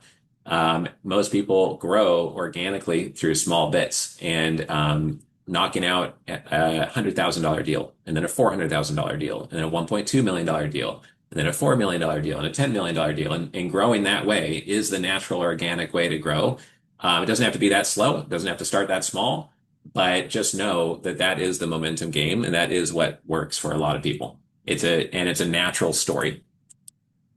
So being politely persistent, we covered a little bit about this on how to be institutional quality, but never follow up more than twice in the same week unless you know them really well and they asked you to, or they're really interested. The more important and busy they are, and the more they travel, and the more employees they have, the more that time just flashes by. Months go by like weeks, right? Weeks go by like days. So don't be a pest, be politely persistent. That's important. If you have their permission to follow up via text message and they've asked you to, then try that and then try a voicemail and then an email. One important thing is I get 600 to 800 emails a day. I get usually no more than 6 to 7 voicemails a day, sometimes 3 voicemails a day. So what that tells me is 650 people a day decided it'd be a good idea to email me, but only 4 on average decided that they had enough energy to give me a call, right? And when you look at calls and voicemails coming in, you look at the preview transcript and 80% of them are a political or some, oh, can I pay your college? Do you need help with your college loans that don't exist, Richard? No, I don't actually. And so there's a lot of these like spam voicemails you get, but there's not 600 of them. There's 6 of them, right? And so my point is that it is literally over 100 times more competitive to email someone than to just call them and leave a nice voicemail. I would also email them so they could find your email. But you always want to do things that are less competitive, more effective, and cost you really nothing more. Slow is smooth and smooth is fast is doing the thing which actually gets a result, even though it feels like the slow way, whether it's providing education, providing value first, reaching out to someone and actually helping them versus pitching them. That might feel like the slow way, but in my experience, the credible, slow, value add first way is the only way to survive in the jungle in the family office space. Granted, the more unique your platform, the more compelling, the more revenue you have, the more profits, then the more you can get people's attention without having to add value first and build a relationship in person first. But a lot of people still face this challenge. So be politely persistent in every way you can. And I'm not going to read off the rest of the slide here. We will have access to these slides after the webinar, so you can always review more of that there. Thanks for those that submitted the feedback on the quiz. Appreciate that. All right, we have some questions that came in here. Can you send the link for Clara? This is from Hannah. No, we can't because it's only for our very special members. So if you want to, you can go to familyoffices.com /join, and you can become a member with us if you're not already, Hannah. But if you are a member, just go into the membership portal and then go to Artificial Intelligence Hub, and it's one of the top 10 most popular tools. It's right there. You can click into Clara. Dan says you must be on the wrong list. You get 20 spam calls a day. Oh, I get probably 30 calls a day, but I only get 5 or 6 voicemails. I don't know if it's because Apple's screening them for me, but my phone number is literally public everywhere. It's on familyoffices.com. It's on my LinkedIn profile. Like anybody can text or call me or WhatsApp me, like literally anybody. I'm surprised I don't get 400 a day, to be perfectly honest. It couldn't be more public with my cell phone number. And I only get that many. So I would guess family offices get something similar. Let's see here. Can you question via bootstrapping a startup? Yeah, Adam, if you have a question regarding bootstrapping, just feel free to type in your question here and I'll try to get back to you right away. Your suite sounds comprehensive, like you focus on some of the highest tools. I'm interested in knowing how they compare and integrate with platforms and tools most family offices use. This is from Sherry. Yeah, I mean, we've been doing this for 19 years and gone to 300 events. I've helped structure 100 transactions that have closed myself. We've seen $1 billion of deals get done in our club. So the AI tools are us codifying what we've learned. And the portal is me saying, after 19 years, this is what's going to boost your financial IQ. This is what helps you as an investor, as a capital raiser, as a founder building a platform. This is what matters most. This is what's changed my life. I started this business in the basement apartment, 300 square feet with no windows in Harvard Square, and had less money in my bank account than I had due for rent that month. And so I had to build everything by studying family offices and studying decamillionaires and centimillionaires. And that's how we built what we have today. So we really believe in that model, and we believe in adding tons and tons and tons of value. We have so much content in our portal. We don't have a single member that's watched everything in our portal. And we can see what they were watching in our old portal. We had stats on that, and not a single person ever watched all of the content in there. That's why we have it sortable and searchable so you can find what you want to find in there. People should do their own QC of tools, which is faster. Yeah, for sure. Copy of the presentation. Yes, we'll send a copy of the presentation out to everybody. Any other questions about capital raising, please feel free to submit them in here. What are the most popular 10 tools besides Clara? Yeah, great question. Well, let me just pop right into Circle so I don't try to make it up off the top of my head and forget. Go into Artificial Intelligence Hub. This is how quick it is. And you go here and you can look here and say, okay, here's Dewey. It's one of our most popular tools to conduct instant due diligence on tools. Instant partner insights, instantly see who someone is, a credibility report, and have their name and the word Ponzi scheme, fraud, conviction, jail sentence, banned from industry, etc., all be provided almost instantly so you can see who somebody is. Investor Fee Defender that helps you with negotiating fees on deals. Deal Structure Ninja helps you custom structure deals. This one is one of our most powerful tools, and it will give you 10 deal structures that may work for your custom situation. You can iterate on that again and again. Veti is a real estate deal analyst. Ray Hightower, who we had on here a couple minutes ago, He said that he looks at his real estate deals every month and vets and underwrites deals.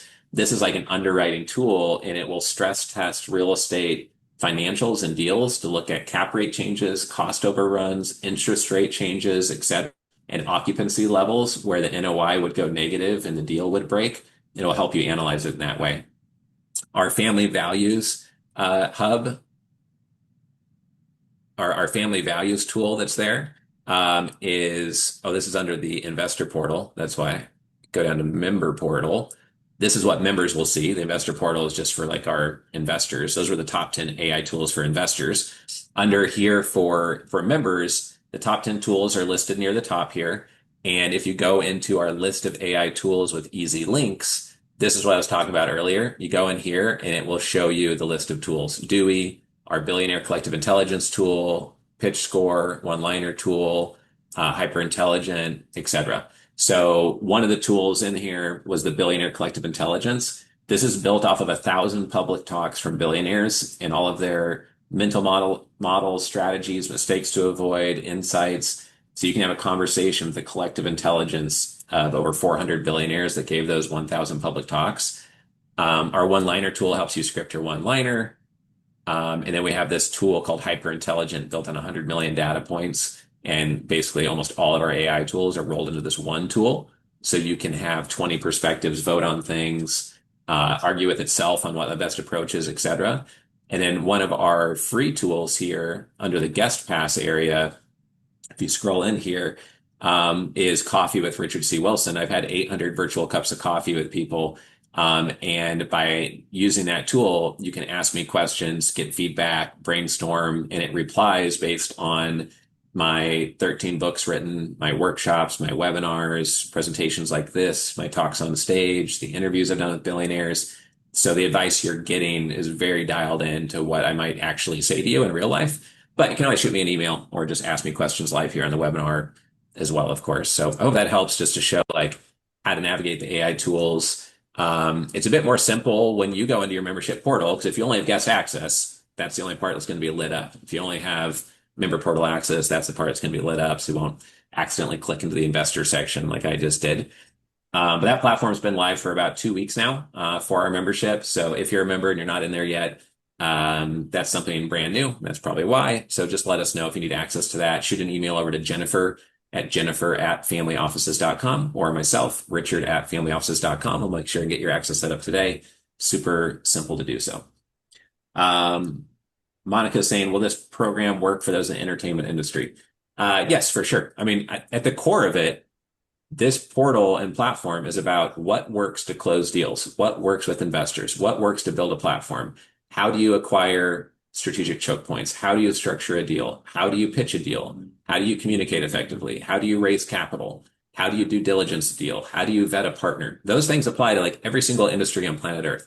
Like different industries have different levels of interest and reputations within the family office space. So do we have a room full of people that invest in entertainment deals like all day long, all the time?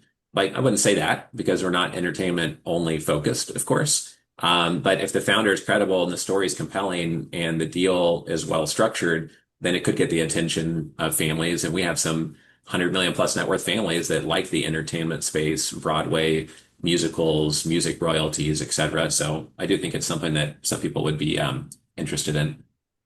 Your one pager, your personal one pager endorsed by the Navy SEAL mentioned earlier. Yeah, Jay, I'm happy to provide you a link to that one pager tool. And that one pager tool link, let me see the easiest way to get that to you. I can provide you a Dropbox link to that right now. Let me grab it. This tool will need to be customized to you, of course, but here's just like the format of the tool and how I use it, and then you can dial it in how you'd like. Hey, Richard, I had access to the investor pipeline in the previous platform, but in the Circle, the database section is locked. That's Michael Angelo. So, Michael, I will write down your name right now, and then we'll get that solved right after this webinar. That's awesome. Rodney, thanks for coming in as a VIP member. That's great. let's see here if there's any other questions before I. Yeah, you could use the previous platform, but honestly, the new one is much better for Investor Pipeline. It's like Investor Pipeline 2.0, much better. So, but it's strictly restricted based on email granted access to the Google Gym tool. So, shoot me an email at richard@familyoffices.com if you don't mind, Michael, and then we'll get you access to that. Do you or Family Office Club co-sponsor opportunities? All 700 of our members would love for us to be their capital partner and help them capitalize things, but we don't really do that. Once every 18 months or so, we'll capitalize a medical practice, like a dental practice, med spa, dermatology practice, obstetricians, MSO or DSO.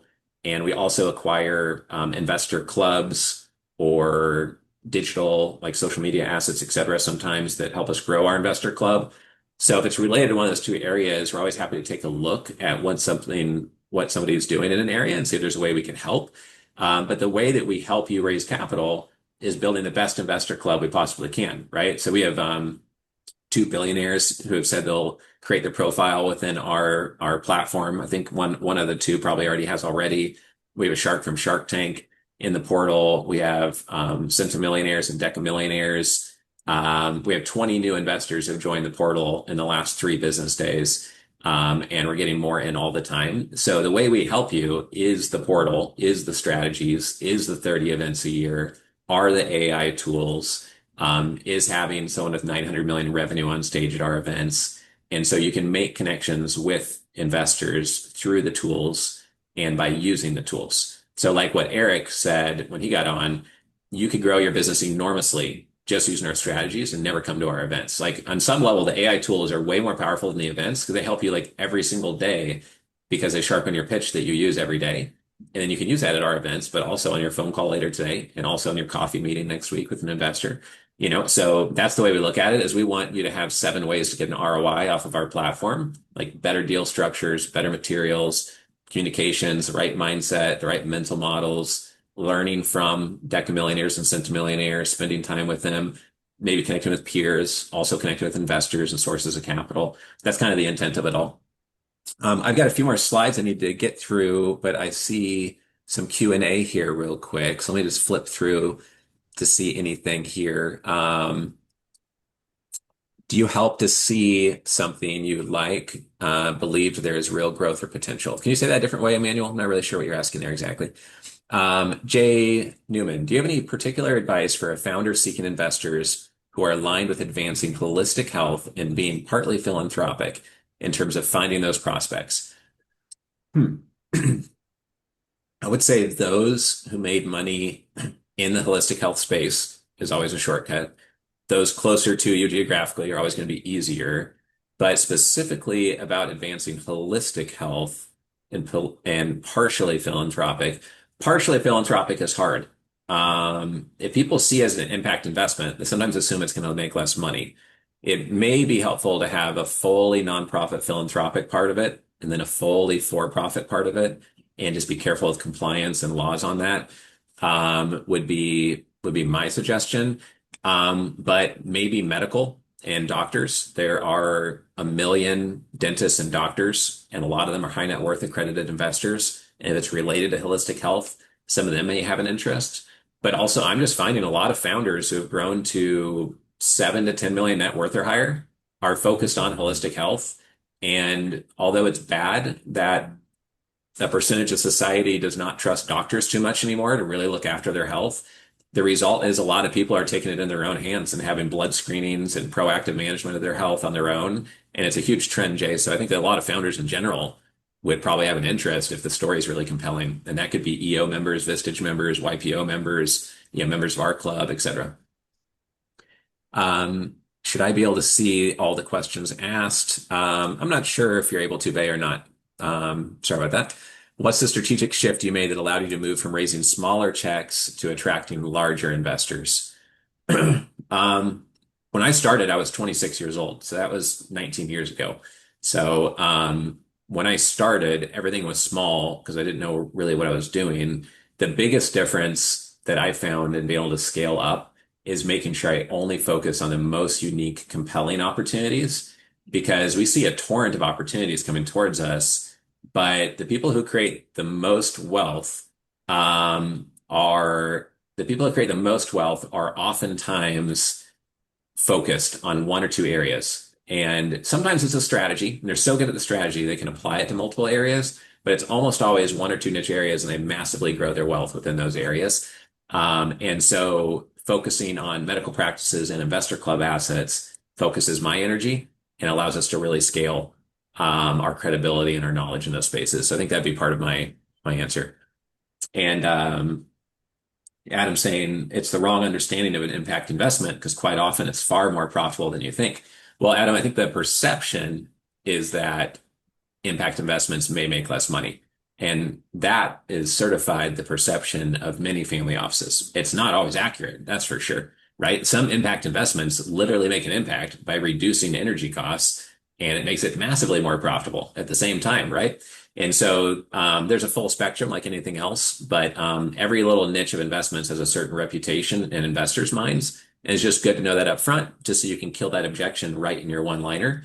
Because if you don't, then they might assume, oh, okay, well, this one's like trying to do good, so maybe it makes less money. But like that might not be the case at all with what you're doing, right? So I think that like being aware of the context of what someone's thinking is how you architect a good approach, and being aware of what the industry's general opinion is of multifamily value add or stem cell clinics or whatever it is, the film industry, then architecting your position so that it combats whatever someone might assume that could be negative and drives home that you are the credible option, and here's your track record and traction, et cetera, is super important.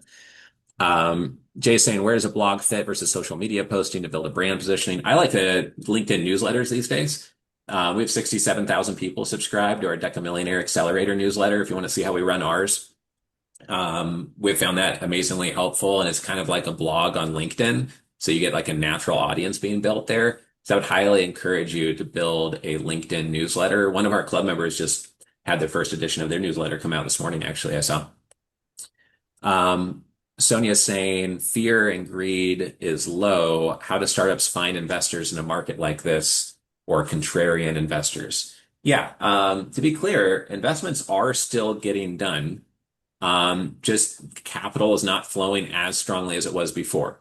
So not all companies are getting funded as quickly. The good news is that with vibe coding and AI, there's also people building massive businesses with just one or two employees or team members, right?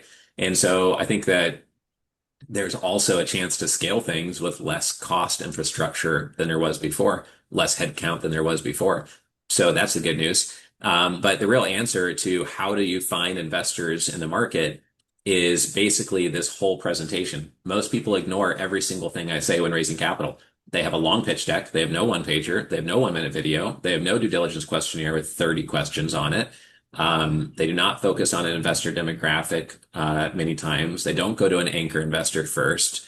And also, importantly, with startups, like when I say people don't take you more seriously than you take yourself, like if you don't have the professional email signature or a fancy website, like that just shows you really don't care. Because nowadays it costs literally nothing to get a domain name, put up a 3-page website, get an email signature. If you can't figure out how to do that for under a couple $100s, then people just lose faith that you're serious about what you're doing, because a couple minutes of their time to them is worth a couple $100.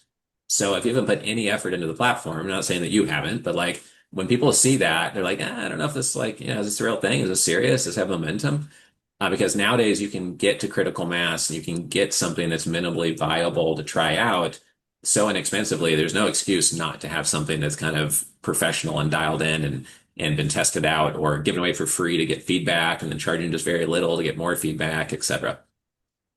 Levin, you just joined late. Yep, the recording's going out to everybody. How many events do you hold a year in Dallas? Well, we do 30 events. About a fourth of them are in Dallas. So, what would that be? Eight, like six to seven events a year. So like every 6 to 8 weeks or 7 to 9 weeks, we're coming around Dallas. We'll be there in April. What app do you use for graphics you're showing? So I've got an internal graphic design team, and we have different graphic design tools. We have a Canva and Canva AI that we use for a lot of graphic design. We also will use Gemini or GPT sometimes, like Sora, sometimes for graphic design as well, but it's mostly my graphic design team doing it. And I think they like Canva best, the Canva AI platform best. Let's see, one or two more questions here. Do you step in and help when you see something that has real growth potential and get directly involved? So, Emmanuel, I think so yes and no. We don't dial for dollars and help you raise capital. It's just like not our role. There's like tens of thousands of people that do that on planet Earth, and they'll take a commission, and hopefully they're licensed to, and they'll charge a 10,000 a month retainer and take 5% of money raised, or a little bit less or more. But it's just not our role in the industry. But if we see someone that has something genuinely unique, and we're happy to keep them in mind, if we can be a little bit extra helpful, right? If we see someone that's like, wow, that person just seems like a really great person, and I really like that person. I've gotten to know them, and they're doing something like super unique and interesting. I can't help as a human to like keep them in mind and think about it a bit more, right? So, but if I've never met you at one of the live events and what you're doing sounds like everybody else, it makes it like a lot harder to keep you in mind, right? But some of our members are very engaged. Some just come to one or two events a year. Some just use our AI tools, honestly, and stream our events. So it just depends on how engaged someone is, how well I get to know them, really. Are your family members interested in tax estate strategies? Yeah, a lot of our families are interested in tax strategies for sure. Yeah, in San Francisco, we don't host events, but we're doing a Palo Alto event in September. And otherwise, we're in Los Angeles 7 to 9 times a year as well. All right, I need to get back to my slides. I'm going to go super fast now because you're going to have access to these slides. But somebody asked earlier what a due diligence process looks like. This slide is showing the due diligence process that's typical. Again, I'm not going to read it off because you have access to it, but this is a lot of how the process typically flows, right? And a lot of it gets killed at the initial screening. So goal number one, survive the initial screening, right? And then get into actual due diligence process and be ready for it when that comes up. One second here. Okay, I think we're good. I thought I had a low computer battery warning for a second there, and one time I had my computer shut down in the middle of the webinar, so wanted to prevent that travesty. Okay, so here's an example of a deal that took me 12 years to close. And let me share the right slide here. There we go. And so with this, I thought, okay, we need to have commercialrealestate.com on our balance sheet. Digital assets are going to grow in the future. And I believe we'll continue to do so greatly. And so it took me 130 emails to get this deal closed, just in planning it out. 202 emails of negotiating and closing the deals over 12 years. And then I approached 22 investors. 13 of them said yes. 3 were too slow. And we had just under 10 investors come in to buy commercialrealestate.com. And when they finally said yes, I had to move quick. And they told me to go away. The deal's dead. I changed the structure. We got the deal done. So I like a story like this because if you're determined to get something done as a founder, you should be persistent long term, and you don't have to spend hours a day on it. I was spending not even hours a year on it. I was just poking them every 2 to 4 months, being like, hey, do you want to sell now? Hey, you want to work with us in this way now? Would this work? And if you really want to acquire something, that shows them that you're serious. If you're professional about it, and you do it in a respectful way. So I think it's important to share. Couple other things here. I used videos. I used text message. I had a tight timeline, so I had a 1-pager that was not super pretty, but it was clear, and I had a video that went with it. And basically, we had a few more investors than we needed. So this is probably the most important point of this slide. Point number 10. Some of the investors were capped at half of what they wanted to invest on purpose, because I've seen so many times someone say, oh yeah, I'm in for that deal. Count me in for 200. And then it comes time to invest. And they're like, oh yeah, sorry, I'm on vacation, traveling. I don't know. I'm not gonna be able to make it for this one. And if you're counting on them, it might mess up your whole deal, right? It's horrible. It's super painful. And I've seen it happen to so many people. And so someone saying they're investing means like almost nothing. And so what we did is we would have people and we would say like, hey, would you be willing to come in for 200? We might only have room to have you come in for 75 or 100, but it'd be great, if you were good to do 200. And we'd get them to confirm at the 200 level, but really only be counting on them to come in at 75 or 100. And in that way, we were oversubscribed in what we needed, And then inevitably, three of the investors were too slow, didn't come into the deal, but we had enough to close on it and got it done. So that's important to know just in deal navigation. So here are some things that are really kind of mistakes when going under due diligence. Telling someone, oh yeah, if you want to learn more, just see our website, and having like no pitch deck to send someone, no one pager, no video. That's a big mistake. Not predicting what someone's going to ask you just makes it look like your first rodeo. Then you're not prepared, you're not thorough, and you're less articulate when you're not prepared. So just be really prepared and be responsive. Be prepared for a half turn more sophisticated than you usually raise capital from. Have stuff ready for semi-institutional investors. Have stuff ready for family offices, even if you're raising capital from smaller private investors, because a really big private investor will act like a family office. A really big family office will act like an institution. And if you find yourself at a lunch meeting with someone who's institutional quality, you don't want to drop the ball and mess up a relationship with a $100 million net worth family because you thought like, oh, well, we're not really at that level yet, so we're not going to do a due diligence questionnaire because it takes all of 4 minutes to upload stuff to the Clara tool or to Dewey and say, hey, can you create the due diligence questionnaire? And then review it for 40 minutes and have your team sign off. But it is really simple. Most of the stuff we're talking about here today, you get in place in a day or two or a week or two, but almost no one does it.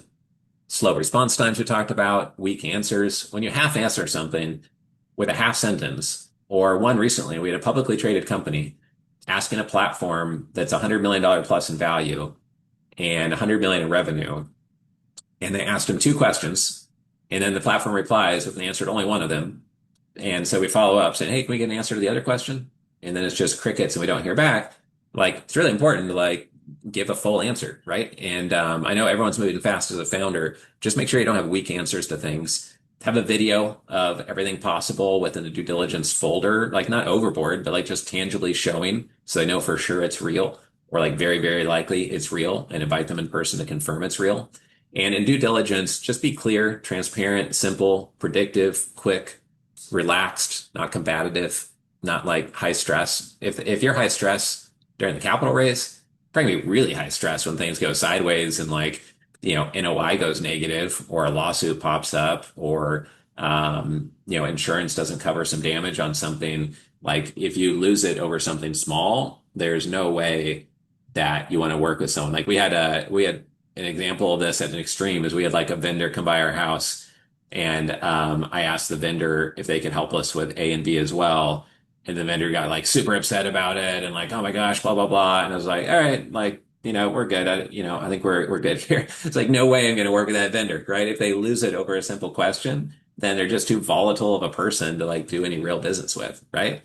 So a lot of people have told me before, nope, we're not going to do this deal together, wasting your time. And then 10 minutes later, I suggest another structure.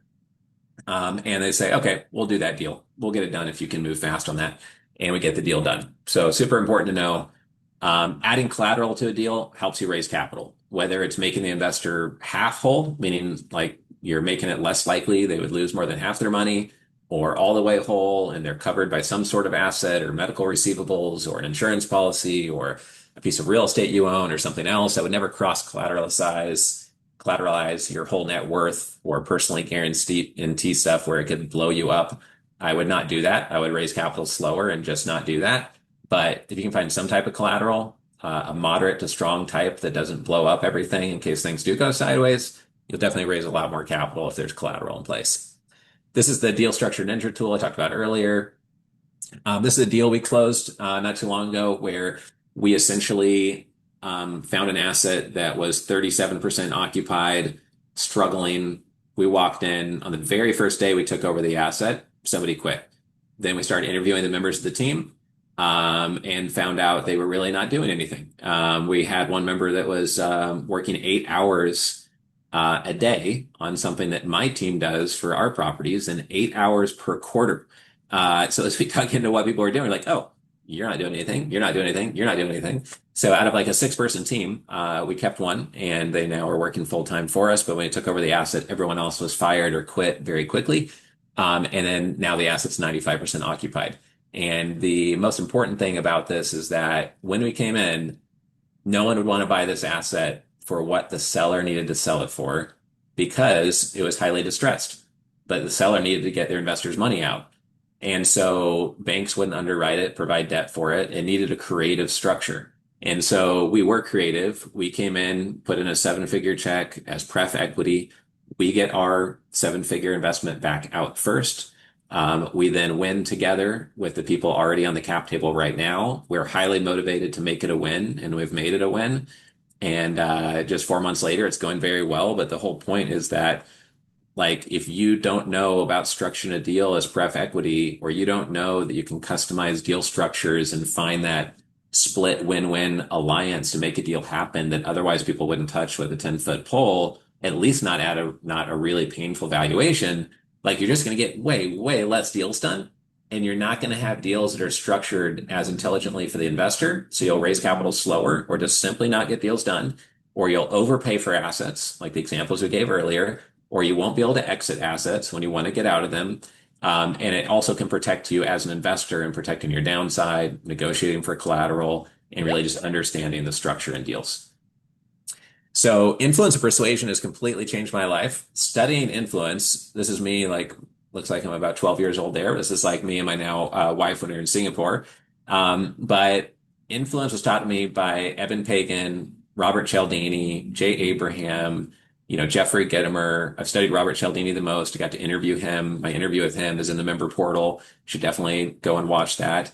And it's completely changed my life. And we have a full day workshop on this that we're loading into the portal. It's either live now or will be tomorrow, but I think it got in there yesterday. And basically, instead of 6 hours, we're going to spend like 3 minutes on this today. But studying influence and persuasion has really built our whole business. And a lot of it comes down to your focus creates these psychological shoots, but so it does the same thing for investors. And the busier the investor, the more that influence and persuasion strategies work because they have to rely upon shortcuts to survive the day because of all the emails, all the K1s they have, all the LLCs, all the employees. And so they work on patterns and mental models and things they know work. And there's these fixed patterns that work in their head, right? And so here are the 6 principles of influence by Cialdini. I definitely encourage you to pick up this book and read it and study it. And one of them is social proof, right? If 182 investors have trusted you with capital, you might want to put that in your one-liner. That's great, right? That's social proof right there. If you can say you're number one in something, even if it's a niche market, that adds to authority. If you can complete our family office certification program or get certified as an appraiser or like whatever your niche is, if you're in the appraisal business and you're a certified appraiser versus a non-certified, it adds to credibility and authority, right? They've shown in a hospital, nurses will inject 2 chemicals that are known to be lethal to any nurse under the command of a random stranger who's not a doctor, but walks in a doctor's lab coat in the environment of a hospital. The doctor lab coat means doctor, and you need to listen to doctors, even if you think and you've been trained and told that those chemicals are lethal. And on average, people follow those instructions as certified, trained, experienced nurses. That's the power of authority. And so with raising capital, the more consistent you can be, the more committed, the more to show others that you're committed, the more influential you are. But also investors act in consistent ways. So if investors usually structure a deal a certain way, they may want to structure it that way again. They may have their own proprietary deal structure. You kill most of your chances of raising capital if you march out like a soldier and say, this is my fund. Do you want to be an LP in my fund? This is my high minimum. And a lot of people say, oh, sorry, we don't do funds. We're like, oh, no, sorry, it's too high of a minimum. We're like, oh, sorry, I don't really know who you are. And there's like a lot of blind pool funds out there. And I'm basically just trusting you're going to do what you promised and invest in great things in that fund, but I don't know what they are. So maybe not. Versus if you go at it and you have a direct investment option, maybe a debt option, you have a royalty structure option in your mind. You don't have to all these papered out. But if you have a real conversation with a ultra wealthy founder, like a super founder who's a family office, then you're way more chances to get a deal done versus just going around and pitching the one thing that you spent 20 or 50 or $70,000 papering up as a fund, for example. I see that like quite often. The problem is there's some communities out there that know one drum beat called sell people fund structures for $50,000. And that's the only beat they know. And that's the only song they play at all of their events. Like the fund is the ultimate structure. But in some cases it's not, right? I think being agile and flexible is the ultimate structure. So the best way to be influential is to influence yourself. your state of mind is potentially more important than any strategy that you focus on. Just like who you spend time with matters more than what you set out to do, right? And so that's how you really move the needle is to keep your focus, your state of mind, your energy level high, your health high. Always be gaining new strategies, but focus on who you're spending time with, where information is coming from that goes into your head, who are you listening to most often. And the prefrontal cortex, when you train that to pay attention to certain things, like if you're in the market to buy a Prius or a Cybertruck, you start seeing those everywhere, right? That's the prefrontal cortex. Has to do with your intuition, has to do with what you pay attention to, has to do with emotional regulation, prioritization, what you spend your energy on. So I use that tool I provided the link to earlier to reset my brain daily. And I look at monthly, quarterly, annual goals, read my one-liners, and then I watch 4 or 5 little short 1-minute videos. And I start my day with that in my head so that I can understand what's going on in my world and where I need to go and how I need to protect my energy to get a lot done. So you can apply influence and persuasion across all of your materials. And by the way, we're going to wrap up in just a minute because I've got another meeting to get to. I know some of you do as well. But influence persuasion can be applied to your pitch deck, your one pager, your one liner. So the more you study influence and persuasion, the stronger your materials are going to get. The very first thing I would do is watch the interview with Robert Cialdini within the portal. It's literally changed my life. And it's at the core of my success of working with investors, raising capital, etc. Here's an example of another one pager of another deal we got done. We first went to someone that owned 5 med spas, very profitable, and we had them come in first. He took half the med spa deal, and then all the other investors followed after that.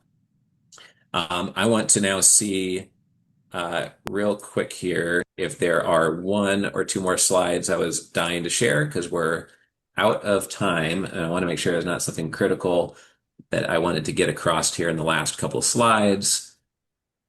I had an example of someone who's just 32 years old, came and spoke at our event and raised a 7-figure check, his first time ever speaking.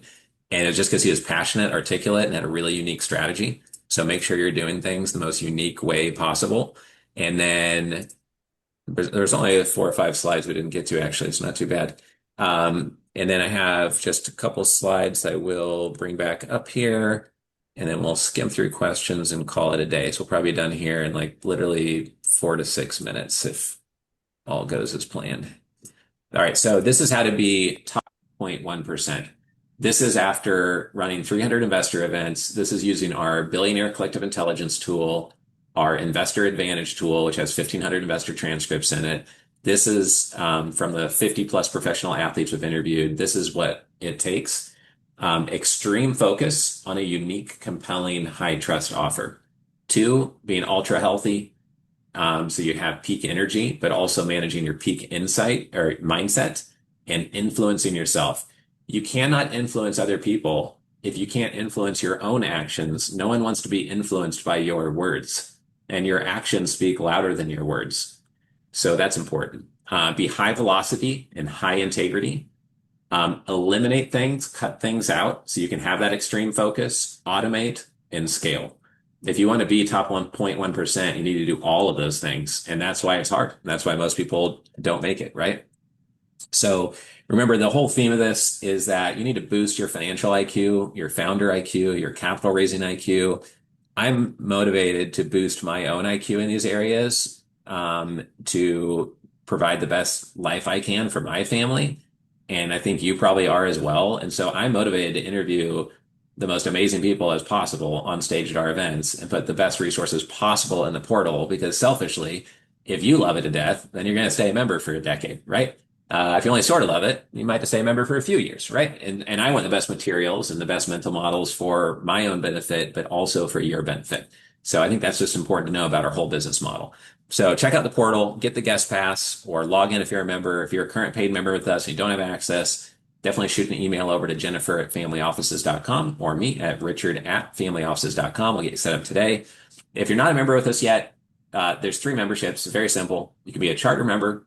You get 6 months of access for under $2,000. You get our 30 events a year, in person or virtual, so you can participate from anywhere in the world. You get our artificial intelligence toolkit, which is our core 40 AI tools. You get our capital raising certification program, as well as our other certification programs on family offices, private equity, et cetera.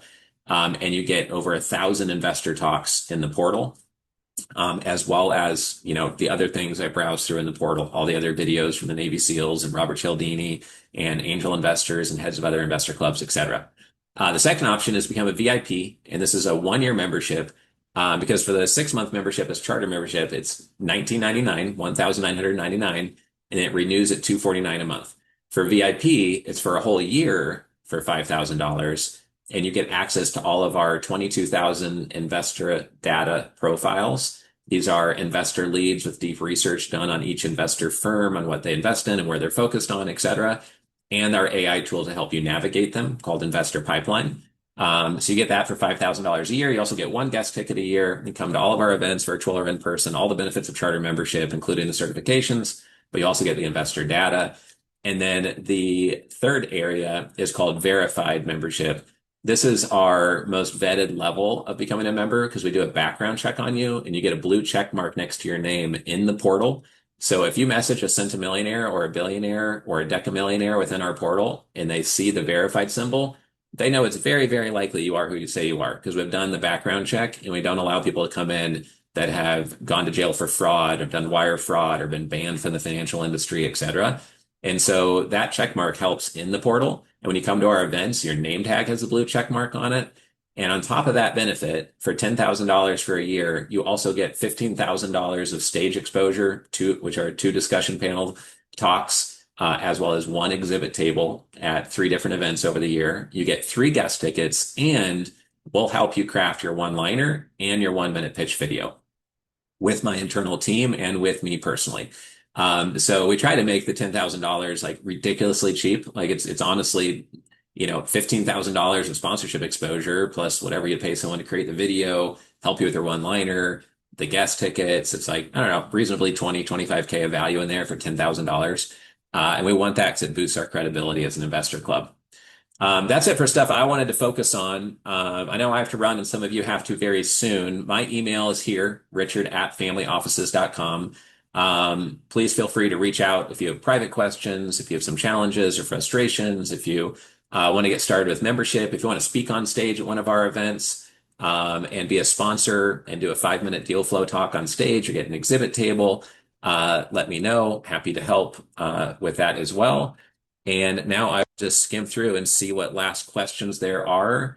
And then we'll break for today. If you're a charter member or VIP or verified and you're here today and you didn't get to do a hot seat, send me an email as well, and we will pre-schedule that and make sure you're on it for our next webinar session, just to make sure that we're extra helpful to you, because I think there might have been 1 or 2 that raised their hand I didn't get to there, so I apologize. But just email me and we'll make sure and get you on the list for the next one if that happened.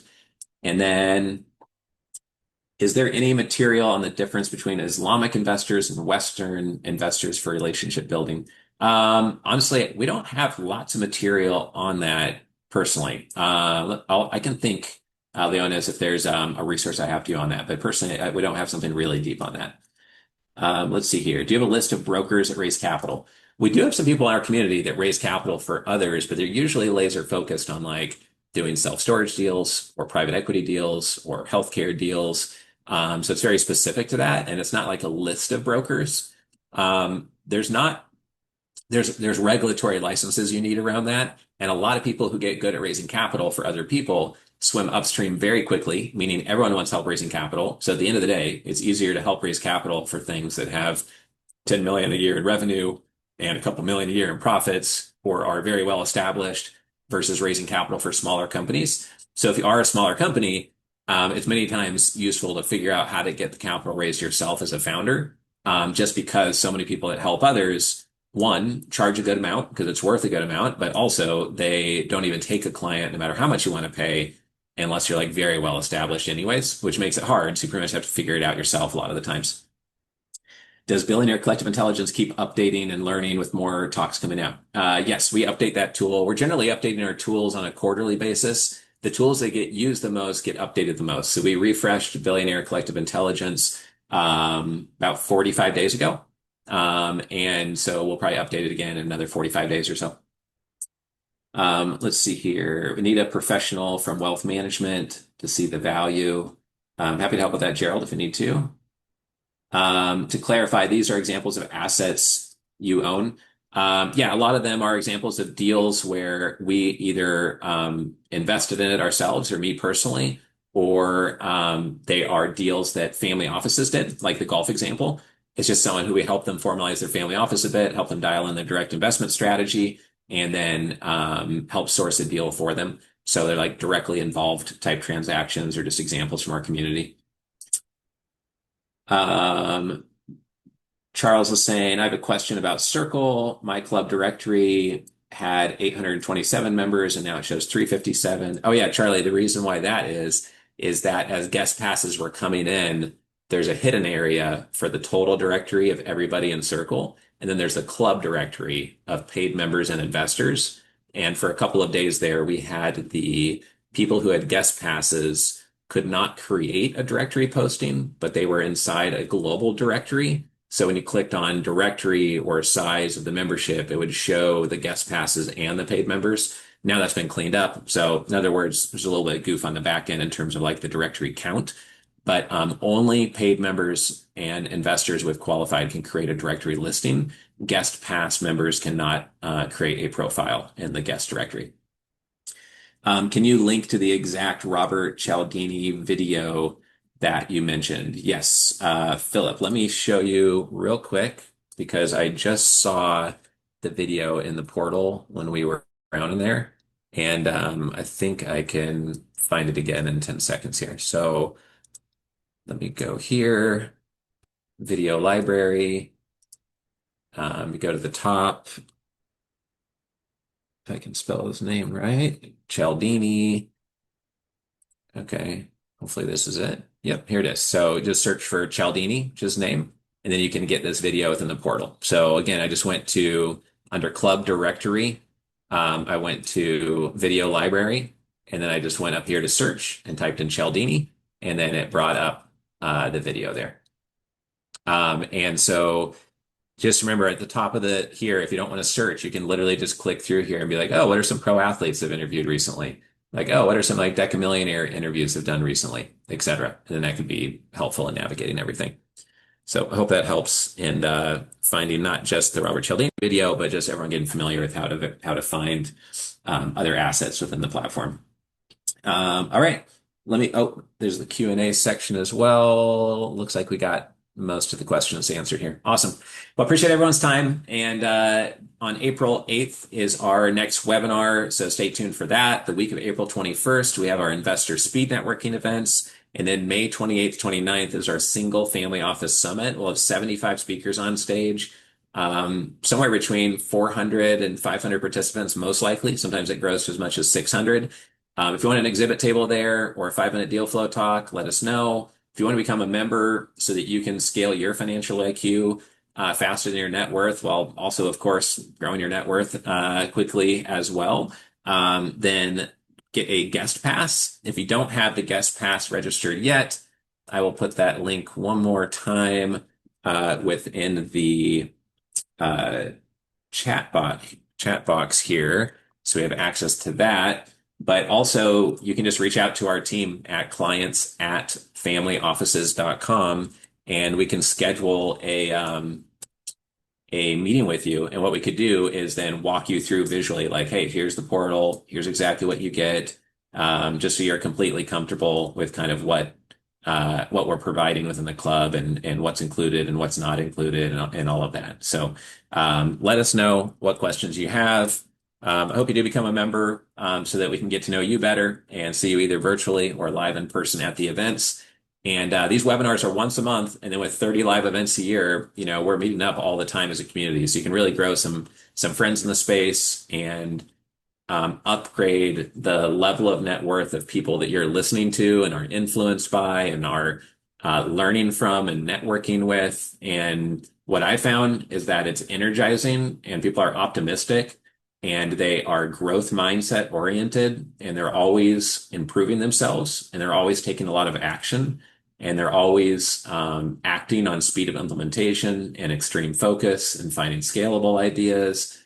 like that is the fun of being in the industry, is that you see what is possible when someone gets back with $4 billion and goes public, or starts a business and grows it to $30 million in revenue, and then shares how they did that on stage, right? So appreciate everyone being here.